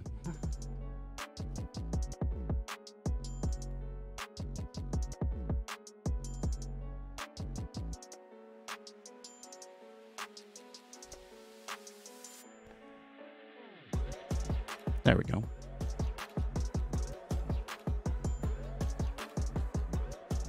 Well, that all worked out really well.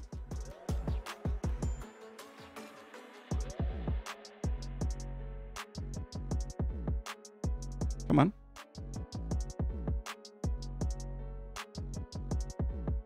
Come on, you don't even want to take 200, huh? Thank you.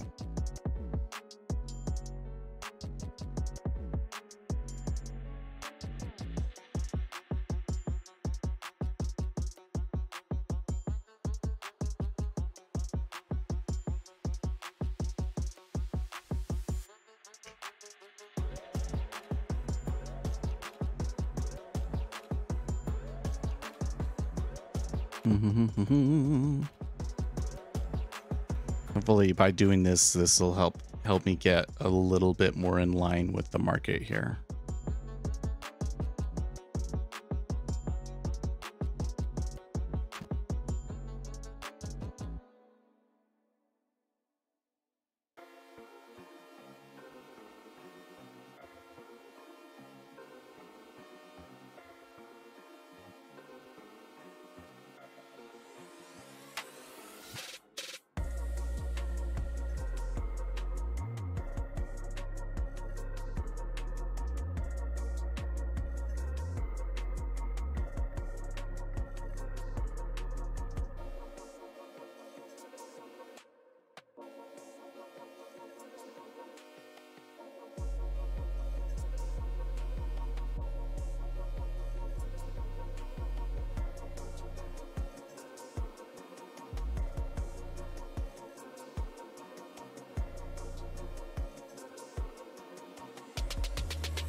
Okay. Close, but it might be hard to get filled there.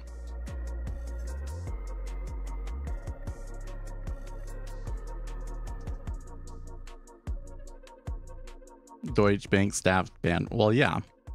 But you understand that the reason they're banned from using ChatGPT is the privacy concerns, right?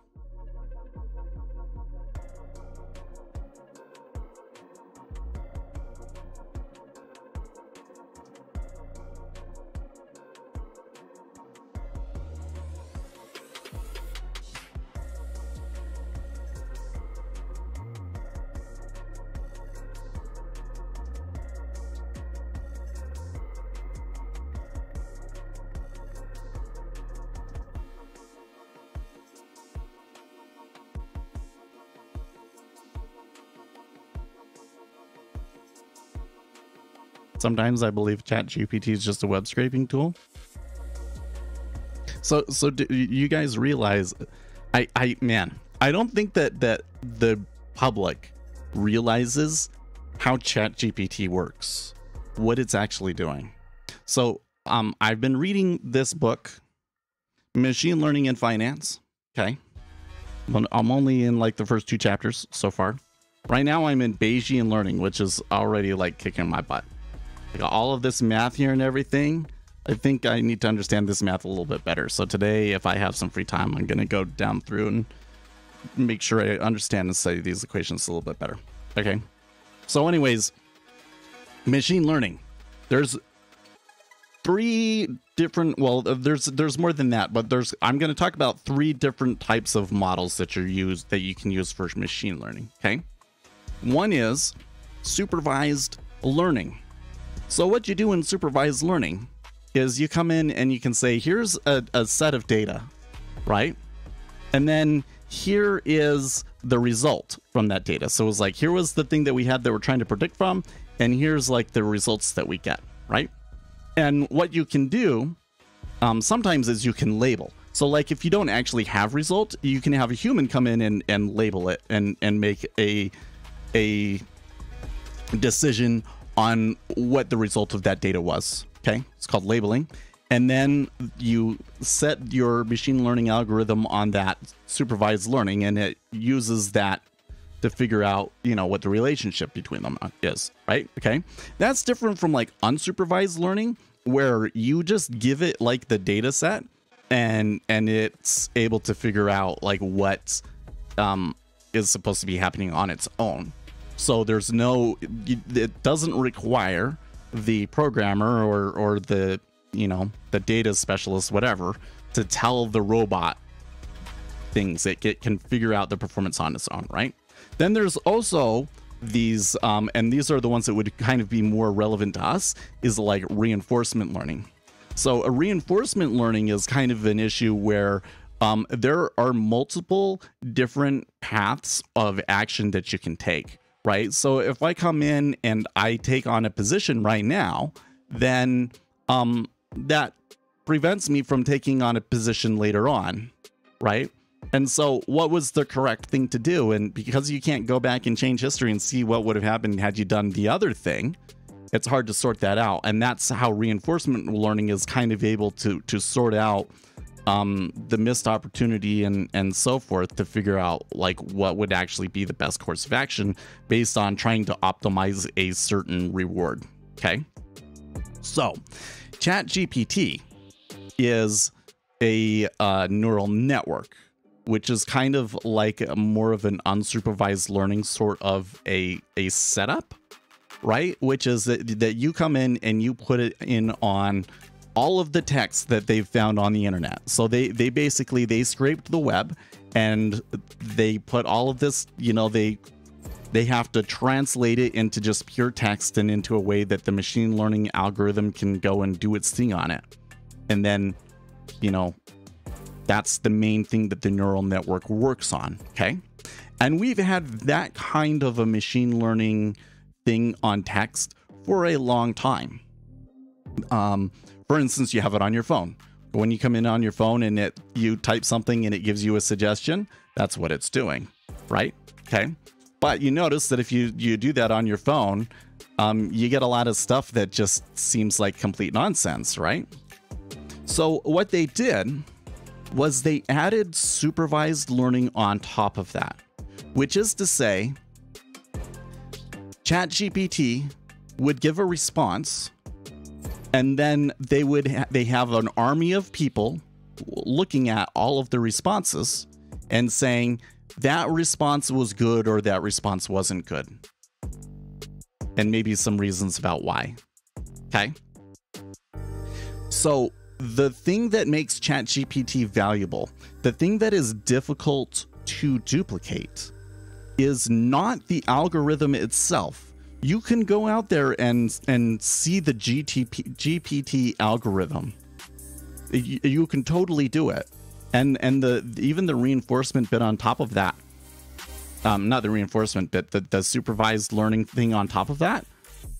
you can find that, so you could make it yourself. What you don't have is the data, the original data that was scraped from the web, and then all of these people sending tons and tons of responses into it and then judging every response to see how good it was. Right?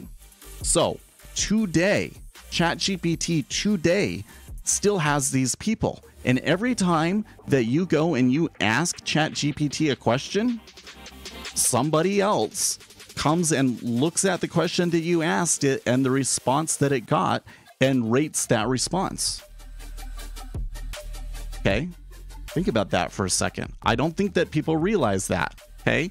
All of the questions that you're asking ChatGPT, somebody is reading them. I don't know if they're able to like read everything, but like every question that you're asking ChatGPT, there is a human reading it and judging the response. And that is where the power of ChatGPT has come from, was the labeling done by all of these humans reading the questions and responses. And so many people have used ChatGPT now at this point, and they have such a huge data set and everything that, you know, it's kind of hard for anybody else to catch up. But that's where the true value of ChatGPT comes from. So the banks are 100% right to prevent their employees from asking questions to ChatGPT, because they could be sharing information. They could accidentally say something about a potential M&A deal that's going on or something. You could say like, write an M&A proposition for buying this company, and then somebody else could read that and be like, oh, maybe somebody's going to do that. I better go buy the stock, etc. You can't do that. I'm sure the staff is smarter than that. I would hope that they are, but because the regulatory obligations of the bank are that they have to block it. That's the way it is, because there's so much potential for abuse from even one flub, even an accidental mistake from an employee, that they really just have to do everything to prevent the employees from even accidentally doing it.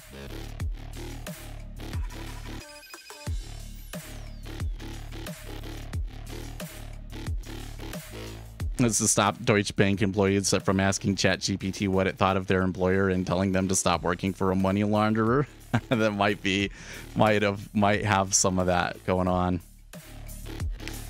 I'm sure that if you asked the ChatGPT anything of that sort, that it would give you pretty biased responses. Because one of the big things is that they've been going through, and any kind of issue that would be like controversial, they're like hard programming responses to it to tell ChatGPT to not take positions on them. because what you're gonna get, what is most common on the internet, right, especially through Reddit and everything, is like kind of far left BS and far right conspiratorial BS. Yeah.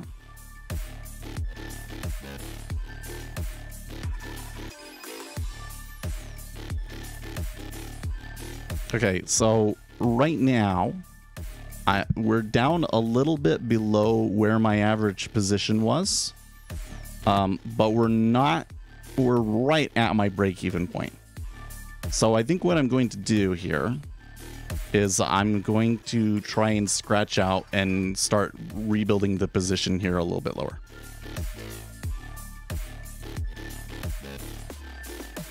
ChatGPT is not accurate, but imagine if you had such information in your brain. Yeah. Oh, yeah. People had screenshots of it being absolutely biased regarding certain people and certain ethnicities. So here's my story. I asked ChatGPT to write erotic stories about Disney characters, and it did it. And I was like, oh my gosh, maybe we can actually make something off of this, right? And then came back and asked it the same questions the next day, and it wouldn't do it anymore. So somebody read and saw that I had figured out how to get ChatGPT to write erotica, and so they programmed it to not do that. Somebody read it, like within the 24 hours, somebody read it and changed the behavior. That's how ChatGPT, that's what they're not telling you about. All these people on TikTok telling you about how this is like the gold rush of ChatGPT. That's the thing they're not telling you, man. Somebody reads that shit. So just be careful what you ask it, okay?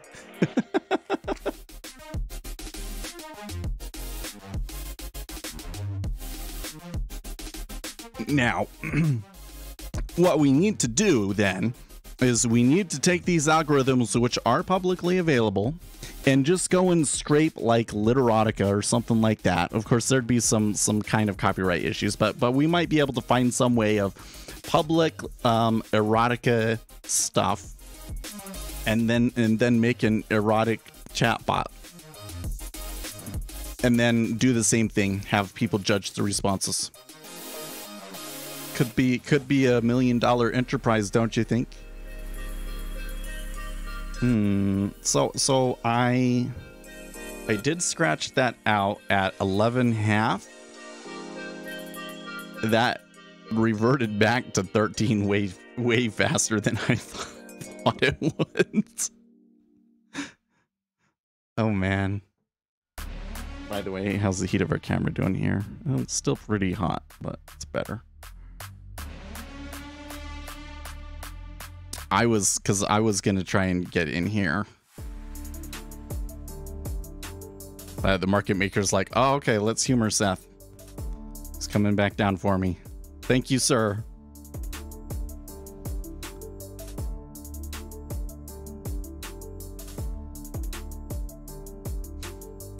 Well, I have to say, I'm not a huge fan of how it's been working here now since the top of the hour. So we kind of said like the market is really moving here, and it really made me want to take a trade, right? And I said I don't like the way that it's moving, so let's try market making and see if we can get ourselves in line with the market.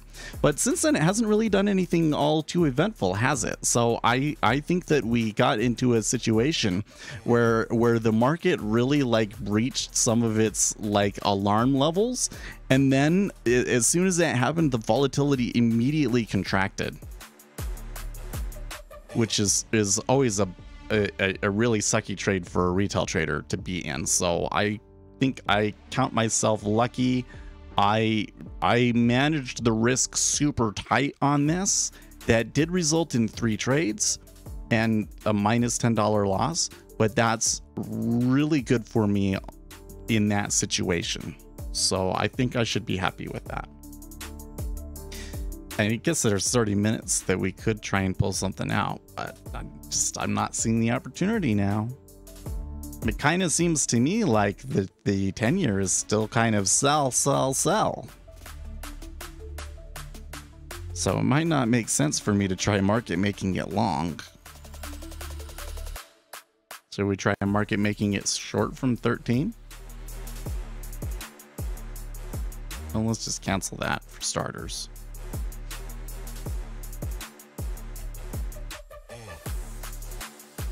Bad Semester and Jefferson are still speaking, by the way, so if I see like a quick move, I'm probably going to try and go along with it.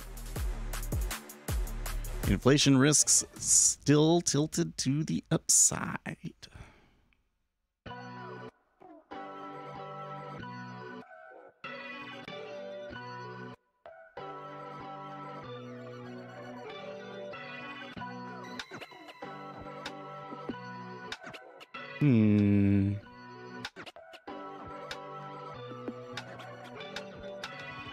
What do you guys think for this last 30 minutes? I'll give you, we'll take 5 minutes to decide.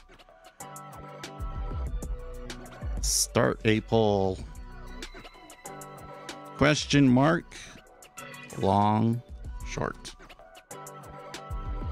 Oh, I'll just say ZN, question mark, long, short. Ask your community. There we go. Voting open will close it at 8:30 and start building a position. On sim, of course, but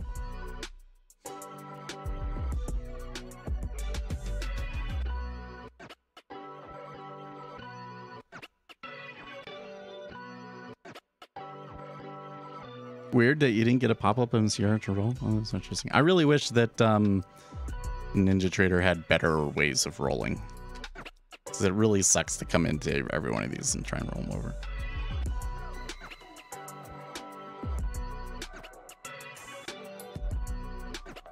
Well, by the time we're done, we may have already missed the move, man. It's kind of, there's a little bit of a move up there. Oh yeah, so I was gonna Amir Guya says ChatGPT is not accurate, but imagine if you had such information in your brain.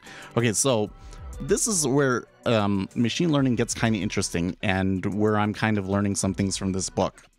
One of the things is, it's kind of funny because I'm in the chapter on Bayesian learning, and they're basically like, their whole thing about Bayesian learning is it doesn't really work very well for our applications. I'm like, what? It's a really interesting, especially the difference between probability and likelihood. So probability is like, what are the results that you got in there, right? Like, if you take one sample, what is the, you flip a coin, what is the chance that it's heads or tails of 50-50, right? That's probability. Likelihood has more to do with the conclusions, right? So if you flip a coin 50 times and it only comes up head 10 times, what is the likelihood that that coin is biased? That it's a weighted coin that is more likely to fall on one side than the other for some reason or another, right? What is the likelihood? It's kind of like the opposite side of it, and that's kind of where you get into Bayesian learning sorts of things, right? But they say that the Bayesian learning stuff isn't really very effective in machine learning or in finance, right? So where does machine learning become valuable in finance? Well, one of the really big advantages is that a machine learning algorithm can do something where there are a lot of different inputs, right? So you could have something where maybe you only have the current observations, maybe you only have current prices or something like that, right? But you have like hundreds of current prices, right? And a machine learning algorithm is really able to go in and take that data set that has a high dimensionality and still be able to find trends and clusters or whatever it is that you're searching for in that data set. Does that make sense? So machine learning, the advantage in there is kind of like what you were saying there with ChatGPT, is like, imagine if you had such information in your brain. It's like, I can come in and I can look at all these different things: volatility, correlated assets, order flow. And when we're talking about correlated assets, we're talking about like, maybe half a dozen different instruments, right? But if you pass this to a machine learning algorithm, it could look at the correlations with everything and tell you information about that. And that's where machine learning can have value for us. Or at least that's what they're kind of getting at right now. You can load a die, but you can't bias a coin. Oh, really? One cannot weight a coin so that it is substantially more likely to land heads than tails when flipped and caught in the hand than the usual. Okay. But you're just... That's not the point, though, actually. Don't be autistic. Unfortunately, my English is not good enough to watch the live letter and think about it. Yeah. So what I'm saying is the reason that ChatGPT is able to be so effective is because it's able to draw on all of the language that's like ever been written on the internet to create its responses. And then when you add on top of that a lot of supervised learning on top of that, you're able to get these responses that are very lifelike, right? It's that amount of data. But people can still come in and find much more simple models. So there was this Kaggle competition I saw the other day. There was somebody was joking about it on TikTok. There was a recent Kaggle competition, and you know, hundreds of people go into the competition and everything, and there was these guys. So there's this one guy that was like a top level machine learning statistician, etc., and his conclusion was basically that they didn't give you enough data to really make any kind of good prediction from the data set that they gave you, right? Meanwhile, there's this other teacher that just used like really simple mathematical functions based on what he knew about that business or whatever, to create a model that outperformed like 95% of the participants or something like that, right? So yeah, so I'm just kind of saying this is the way that it goes, is that the machine learning's advantage is you can get, you're interpreting a lot of data, but sometimes you can make an better prediction from using small amounts of data. And really in trading, wherever we can use like that small amount of data to help us, that would be better, because that helps, it makes it a lot easier for us to make a decision, right? But the market's really very efficient, so you don't always find those situations very easily. Are you living from trading? Nah. I have a day job. Shorting is the new long. Oh, okay, so we gotta, we have time. Okay, so you guys say long.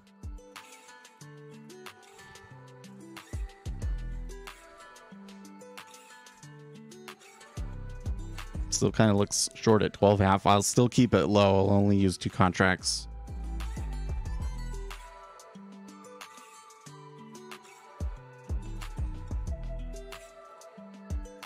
That poll was closer than I thought. Yeah, sorry, I kind of gave you like a really short answer because I just get asked that a lot. But it can be really, really difficult to live exclusively off of trading, and I wouldn't really recommend that people try. I mean, if you're doing well and you know, like it really gets to that point where you're making millions of dollars, and you know, going full time would make a big difference to you, then go for it. But I think that most people, you're better off keeping it as a hobby. You're gonna go short just to keep it balanced? Oh boy. Well, given the location that we have right now, I'm concerned that we may just stay. Well, okay, so there was 2 ticks down on only 100 contracts each. I don't like that at all. That is not what you want to see when you just got into a position. The spoos looks real bad. You know what? I'm not too worried about them. I mean, the overnight move is not good. Don't get me wrong. The overnight move is not good, but these guys have been trying to pull it out every day here now. Every day they've been trying. The 0 day to option expiration guys have been coming in with lottery tickets long, and I'm gonna bet they come in today too. We'll see. I'm gonna bet. Looks like we need more distribution lower. Could be. They could just be trying to shake me out. Maybe 12.5 was too much in the middle. Because those 2 ticks down, really did not expect it to be able to tick down that easily. That's a really bad sign. In fact, if we weren't just kind of jerking around here, it would maybe be a good reason to just scratch the trade, but I think I'll hold out. I'll leave a 3rd contract here.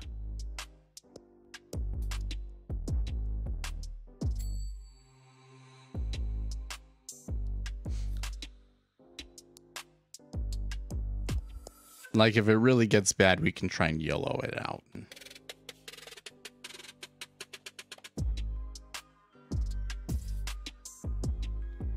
Oh, you need more distribution lower, and yes. Oh, I mean, it's kind of the same situation there right now, right?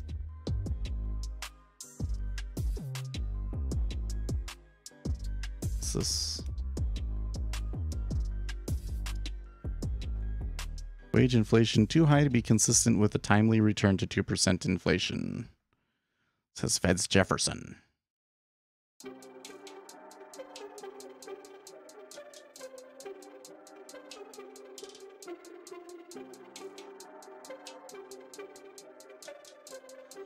Steve Leishman, I think a fair early read of Biden's appointment to the federal board, Jefferson and Cook, is that neither is particularly dovish, despite some expectation to the contrary. Both seem to be supportive of moving the Fed's rate to 5%. We'll see if that holds if/when inflation nears 3%.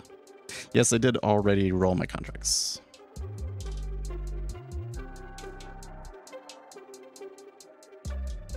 I should have tried going opposite to what you guys voted. Would have been better. But you know what? There wasn't a lot of back and forth. It's come down these 4 ticks quite easily, actually. Well, we are seeing some buying in the dollars, so that might be driving some of it. But it seems to me like they came down there like just way too easily. It is slowing at 10.5 though, so I think I will. Let's try hitting this with. Oh, okay, no, maybe we will get 10.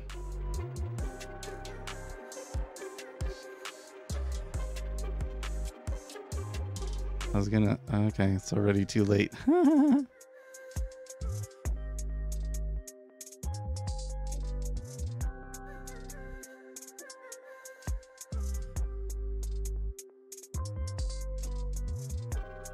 You still haven't. You think there's gonna be new? Man.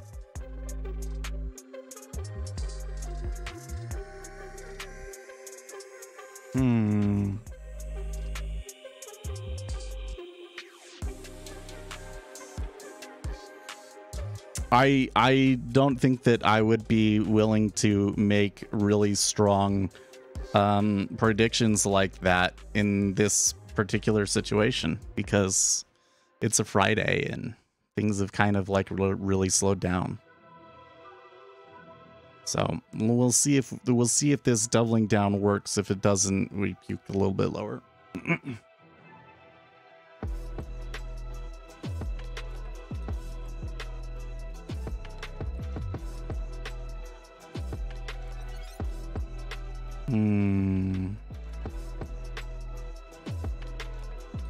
I just saw something on Twitter that kind of really gave me thought. It was kind of a political thing that I don't think is too relevant right now, and I don't want to get into.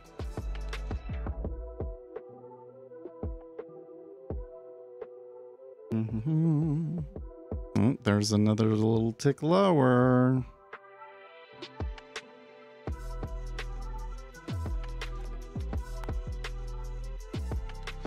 Still not seeing the volume turn to the downside, but we did tick down. So when I see something like that, I'm usually like, okay, there's probably some correlations here, right? But I'm not actually seeing that. So I can't really explain why it's how it was able to do that. Usually you roll before the volume rolls over. So the reason I rolled this time, well, so first of all, for me, it's a little bit different because I don't really actively trade the full size treasuries, really. And the roll is a little bit different for the micros. And so for the micros, I usually just go until the very last day of the month. And then first day of the month, I'm on the new contract. But for the full treasury, what I've found is that they tend to move together, right? So I don't care which one I have the position in so much as I care, am I watching the one that has the most information in it, that has the most informational content in it? They're going to move together, so whether I have the position on this side or this side is not too particularly important to me, right? But the order flow that I see or don't see does matter. So it'd be better to have them just both open, right? But today I could very clearly see when, after we had the news, when the liquidity returned, there just wasn't as much of it. So I could see like right then and there that after they retrace that move after the CPI report, that some liquidity had left. And so that was the sign for me that it's time for me to move too. And you can see that the liquidity is definitely over here now in the front month. Well, but don't just focus on the volume, right?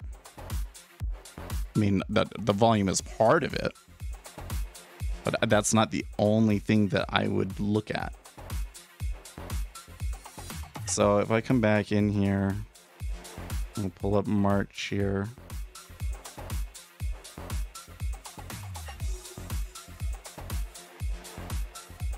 Yeah. Reading the order flow during the roll is always difficult. Okay. So like when you come over and you look at this one, they've got 2100s and these got 2300s. So there is more people over here on the new contract now.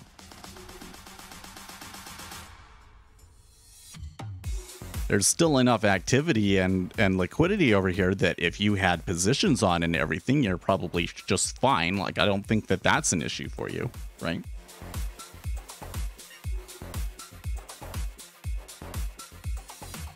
If you hold it beyond the roll, then you do start to run into those kinds of problems. Right? The same kind of problems that you have in these micro treasuries where like there's no activity and you, like if I were to trade the 5-year right now and I bought 4.226, which has like an insane amount of spread to begin with, right? What are the chances that I'm going to be able to make any money off of it? Like there's going to have to be a huge move against me for that to make any kind of sense, right? Or there's going to have to be a huge move in my favor, and then even then the bids might not come up to a point where I can take a profit from it, right? And if you watch the contract, if you continue to hold this up until going into the new month, you will see those kinds of situations where it's kind of like it's hard for people to get out where they want because of the liquidity.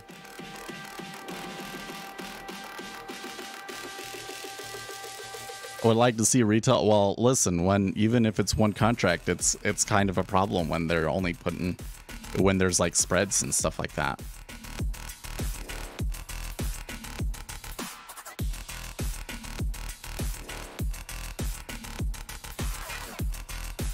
That's why you'll notice I pay attention over in here. Like if I'm getting into what I really hate is when I get in a position and then like the spreads increase on me, the liquidity decreases, and I don't have anything to hit into.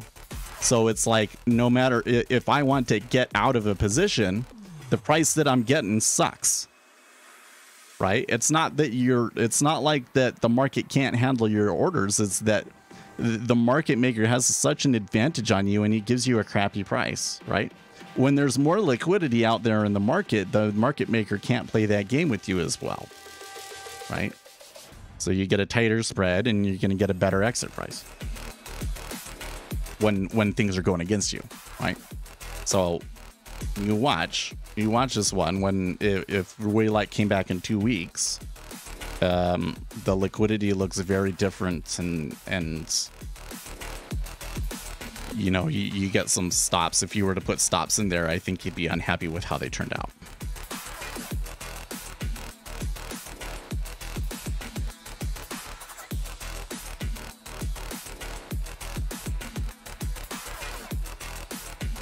But this just kind of brings me back to this other kind of idea that I keep coming back to with you guys, is that retail traders have this idea in their head that the market is so big that these sorts of things will never matter to me. And it's false for two reasons. Number one, because of the square root law. 1% of the volume can result in 10% of the volatility. And when you're in a market that has hardly any volume going through it at all, yeah, a bunch of retail traders coming in all trying the same sort of strategy can move things. And we've seen here, there are these guys buying these 0-day to expiration options. A lot of it is retail. It is moving the market. It's moving the market. All right. But number two, and the one that I think is maybe even bigger, is that by taking that attitude, you are stunting your progress. Because number one, if you ever do size up, if you start doing well, eventually you will size up to a point where that matters. And you're going to size up to that point a lot faster than you think, right? And some of the most valuable insights into the markets come from understanding how to deal with those problems, right? If you understand how to deal with those problems, you're going to understand why the market does what it does a lot better.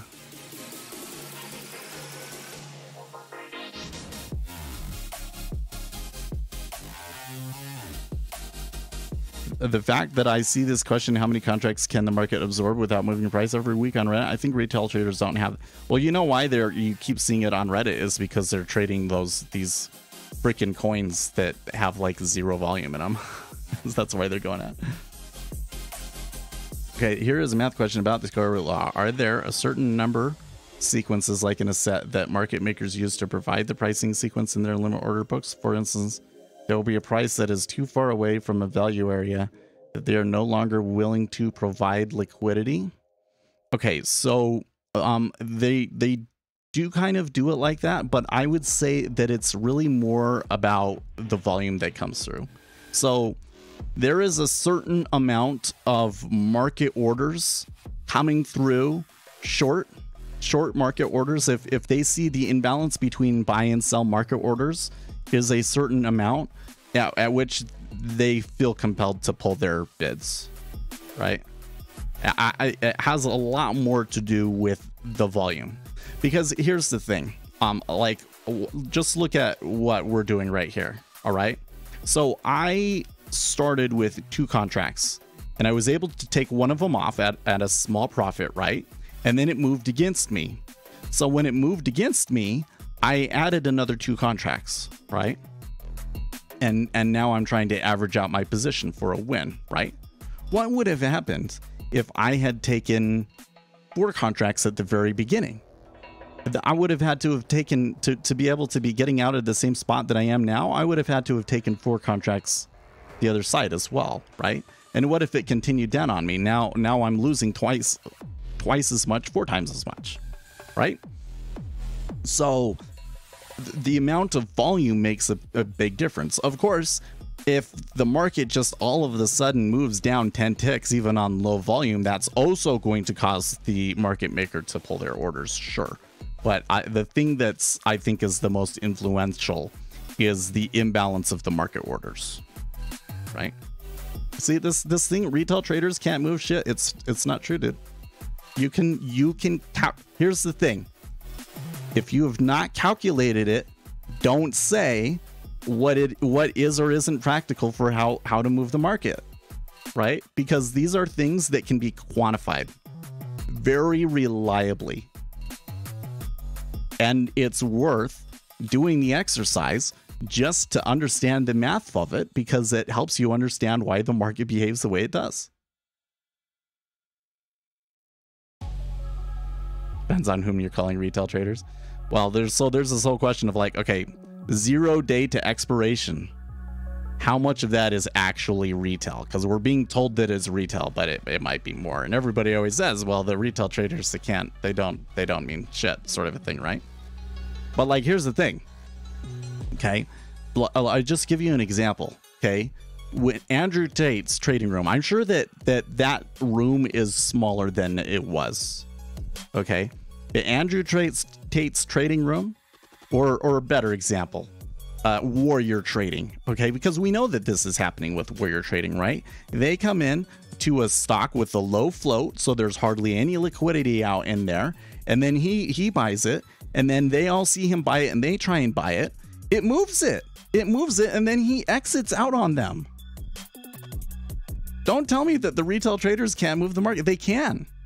And when you get a big room like Andrew Tate's, like think about that. He had like almost 1,000 people in that room. Okay. If every account was just $1,000 account, if it was just that, all right, you're already talking about $1 million. And the chances are that there are a lot of whales in there. So you're literally talking about a situation where Andrew Tate could control millions, multi-millions of dollars of market orders to come into the market. And you're doing that on a stock? Yeah, it moves the market, guys. It does. And again, remember, square root law. 1% of the volume can be responsible for 10% of the volatility. It's significant.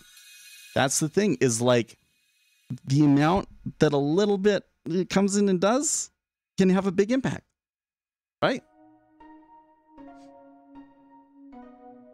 So the problem is, when you take that attitude, is you're going to come in and you're going to say like, well, okay, yeah, but it was only 1,000 orders. But it's like, yeah, but in the right situation, 1,000 orders is actually significant, guys. Right? If there's only been 10,000 orders during the last 5 minutes, okay, and it was 1,000 orders at one price, like that can have an impact. It affects the way that the market makers trade it. It does.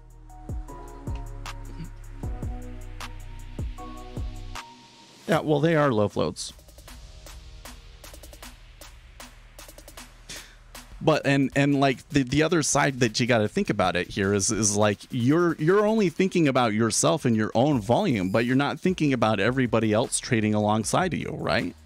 Because you might have only been one contract, but if there were 5,000 contracts out there taking positions in the same place, right?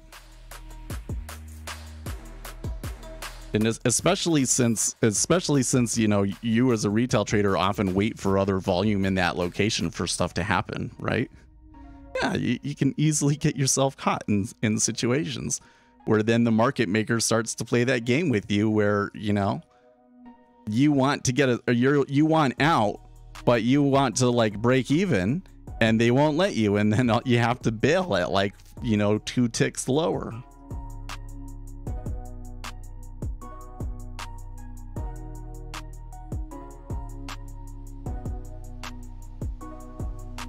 Does the square root law predict the price moves in volatile markets? Well, so the square root law is more a prediction of volatility, right?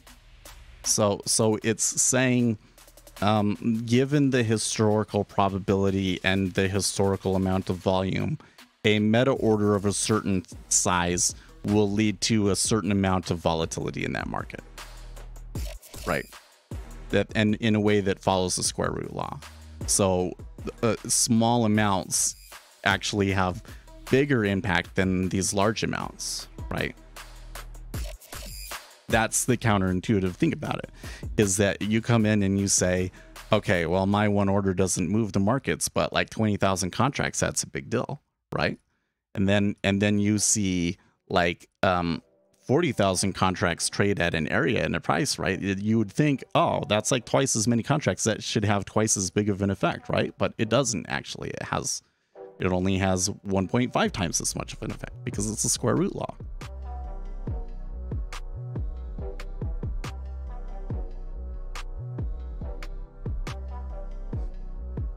If I started thinking about everyone taking a position alongside me, I would never put well. Why do you think I don't put in very many orders? I very, very much prefer to get into something when nobody's paying attention to it, right?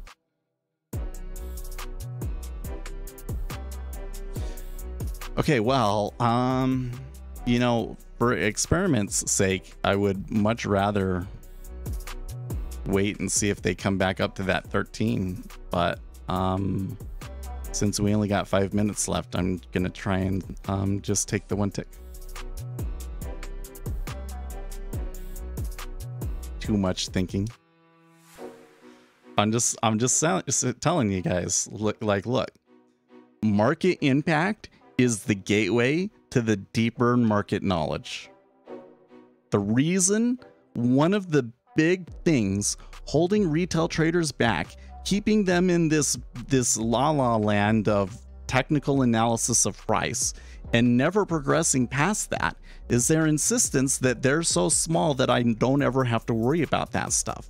And so even if you are so small that you don't need to worry about that stuff, not studying it means that you will never get access to that greater market wisdom. And it's a pretty big deal. It's all of these things about the market that we find so difficult and why trading is so hard. That's why you have to understand market impact.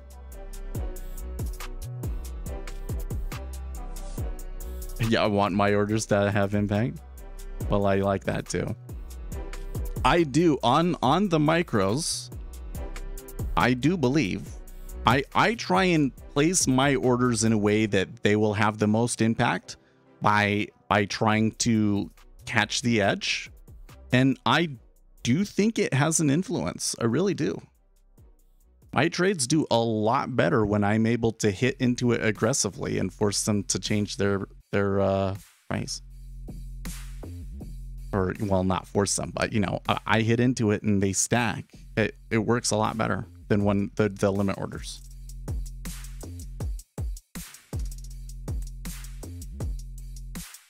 But that's a teeny tiny market, right? And I would add that it seems to me that the impact that me doing that has is more to do with what kind of a spread they decide to hold, right? So when I do that, and you can see some retail traders kind of doing it here, right?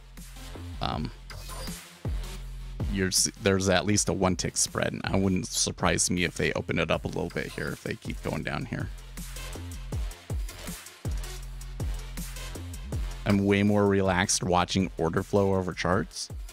Well, yeah, because when you're watching a chart, you always have some sort of level where you think that it's going to go to or not go to based on the price action, and that stuff doesn't really predict it very well, and so you're just in this constant state of anxiety about it.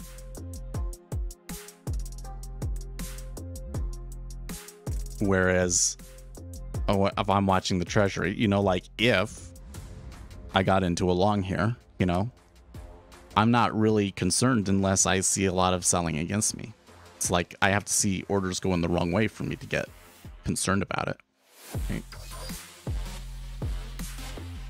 It's like a much more strict definition of what I'm looking for to stay in or out of a trade. So it's a lot easier to try and cut it off, right? Like the only times where I take the really big losses are the situations where I know that the liquidity is really light and I know that I'm gambling. And I probably should stop doing that. I think that, yeah, for the most part, I need to stop doing those. This may be obviously, but it's like being blind. I can't even see the orders. Well, you should be able to see the orders still. Keep track of those, how many market buys or sells come in. And if you're not, you might need to see some batteries come in. You might want to use these strength meters. Oh, it looks like a bad location for long. I would say that, yeah, it hadn't worked out too well. I'm not concerned about it because it's a sim order. But I'm not concerned about it because I do not really see a strong imbalance coming into this market. Like it might be happening in the 5-year, but what I'm seeing right now is a range bound market that's flattening more than anything. So there's still a good chance that it comes back up there. I probably should have put those 3 lots out there to begin with, and I would have been out already. But now I'm just gonna flat because I don't care to have that on there anymore, and I gotta go. So I think there's still some Fed speakers today. So Bullard speaks in 30 minutes. Waller and Collins speak at 1:30 Eastern time, so we could still see some movement in the market. But right now, things look pretty quiet, maybe slightly tilted to the downside, slightly tilted to flattening. But I'm not seeing super strong flows in the market right now. So let's see what happens. And in the meantime, tomorrow, next week. In the meantime, stay excellent, team.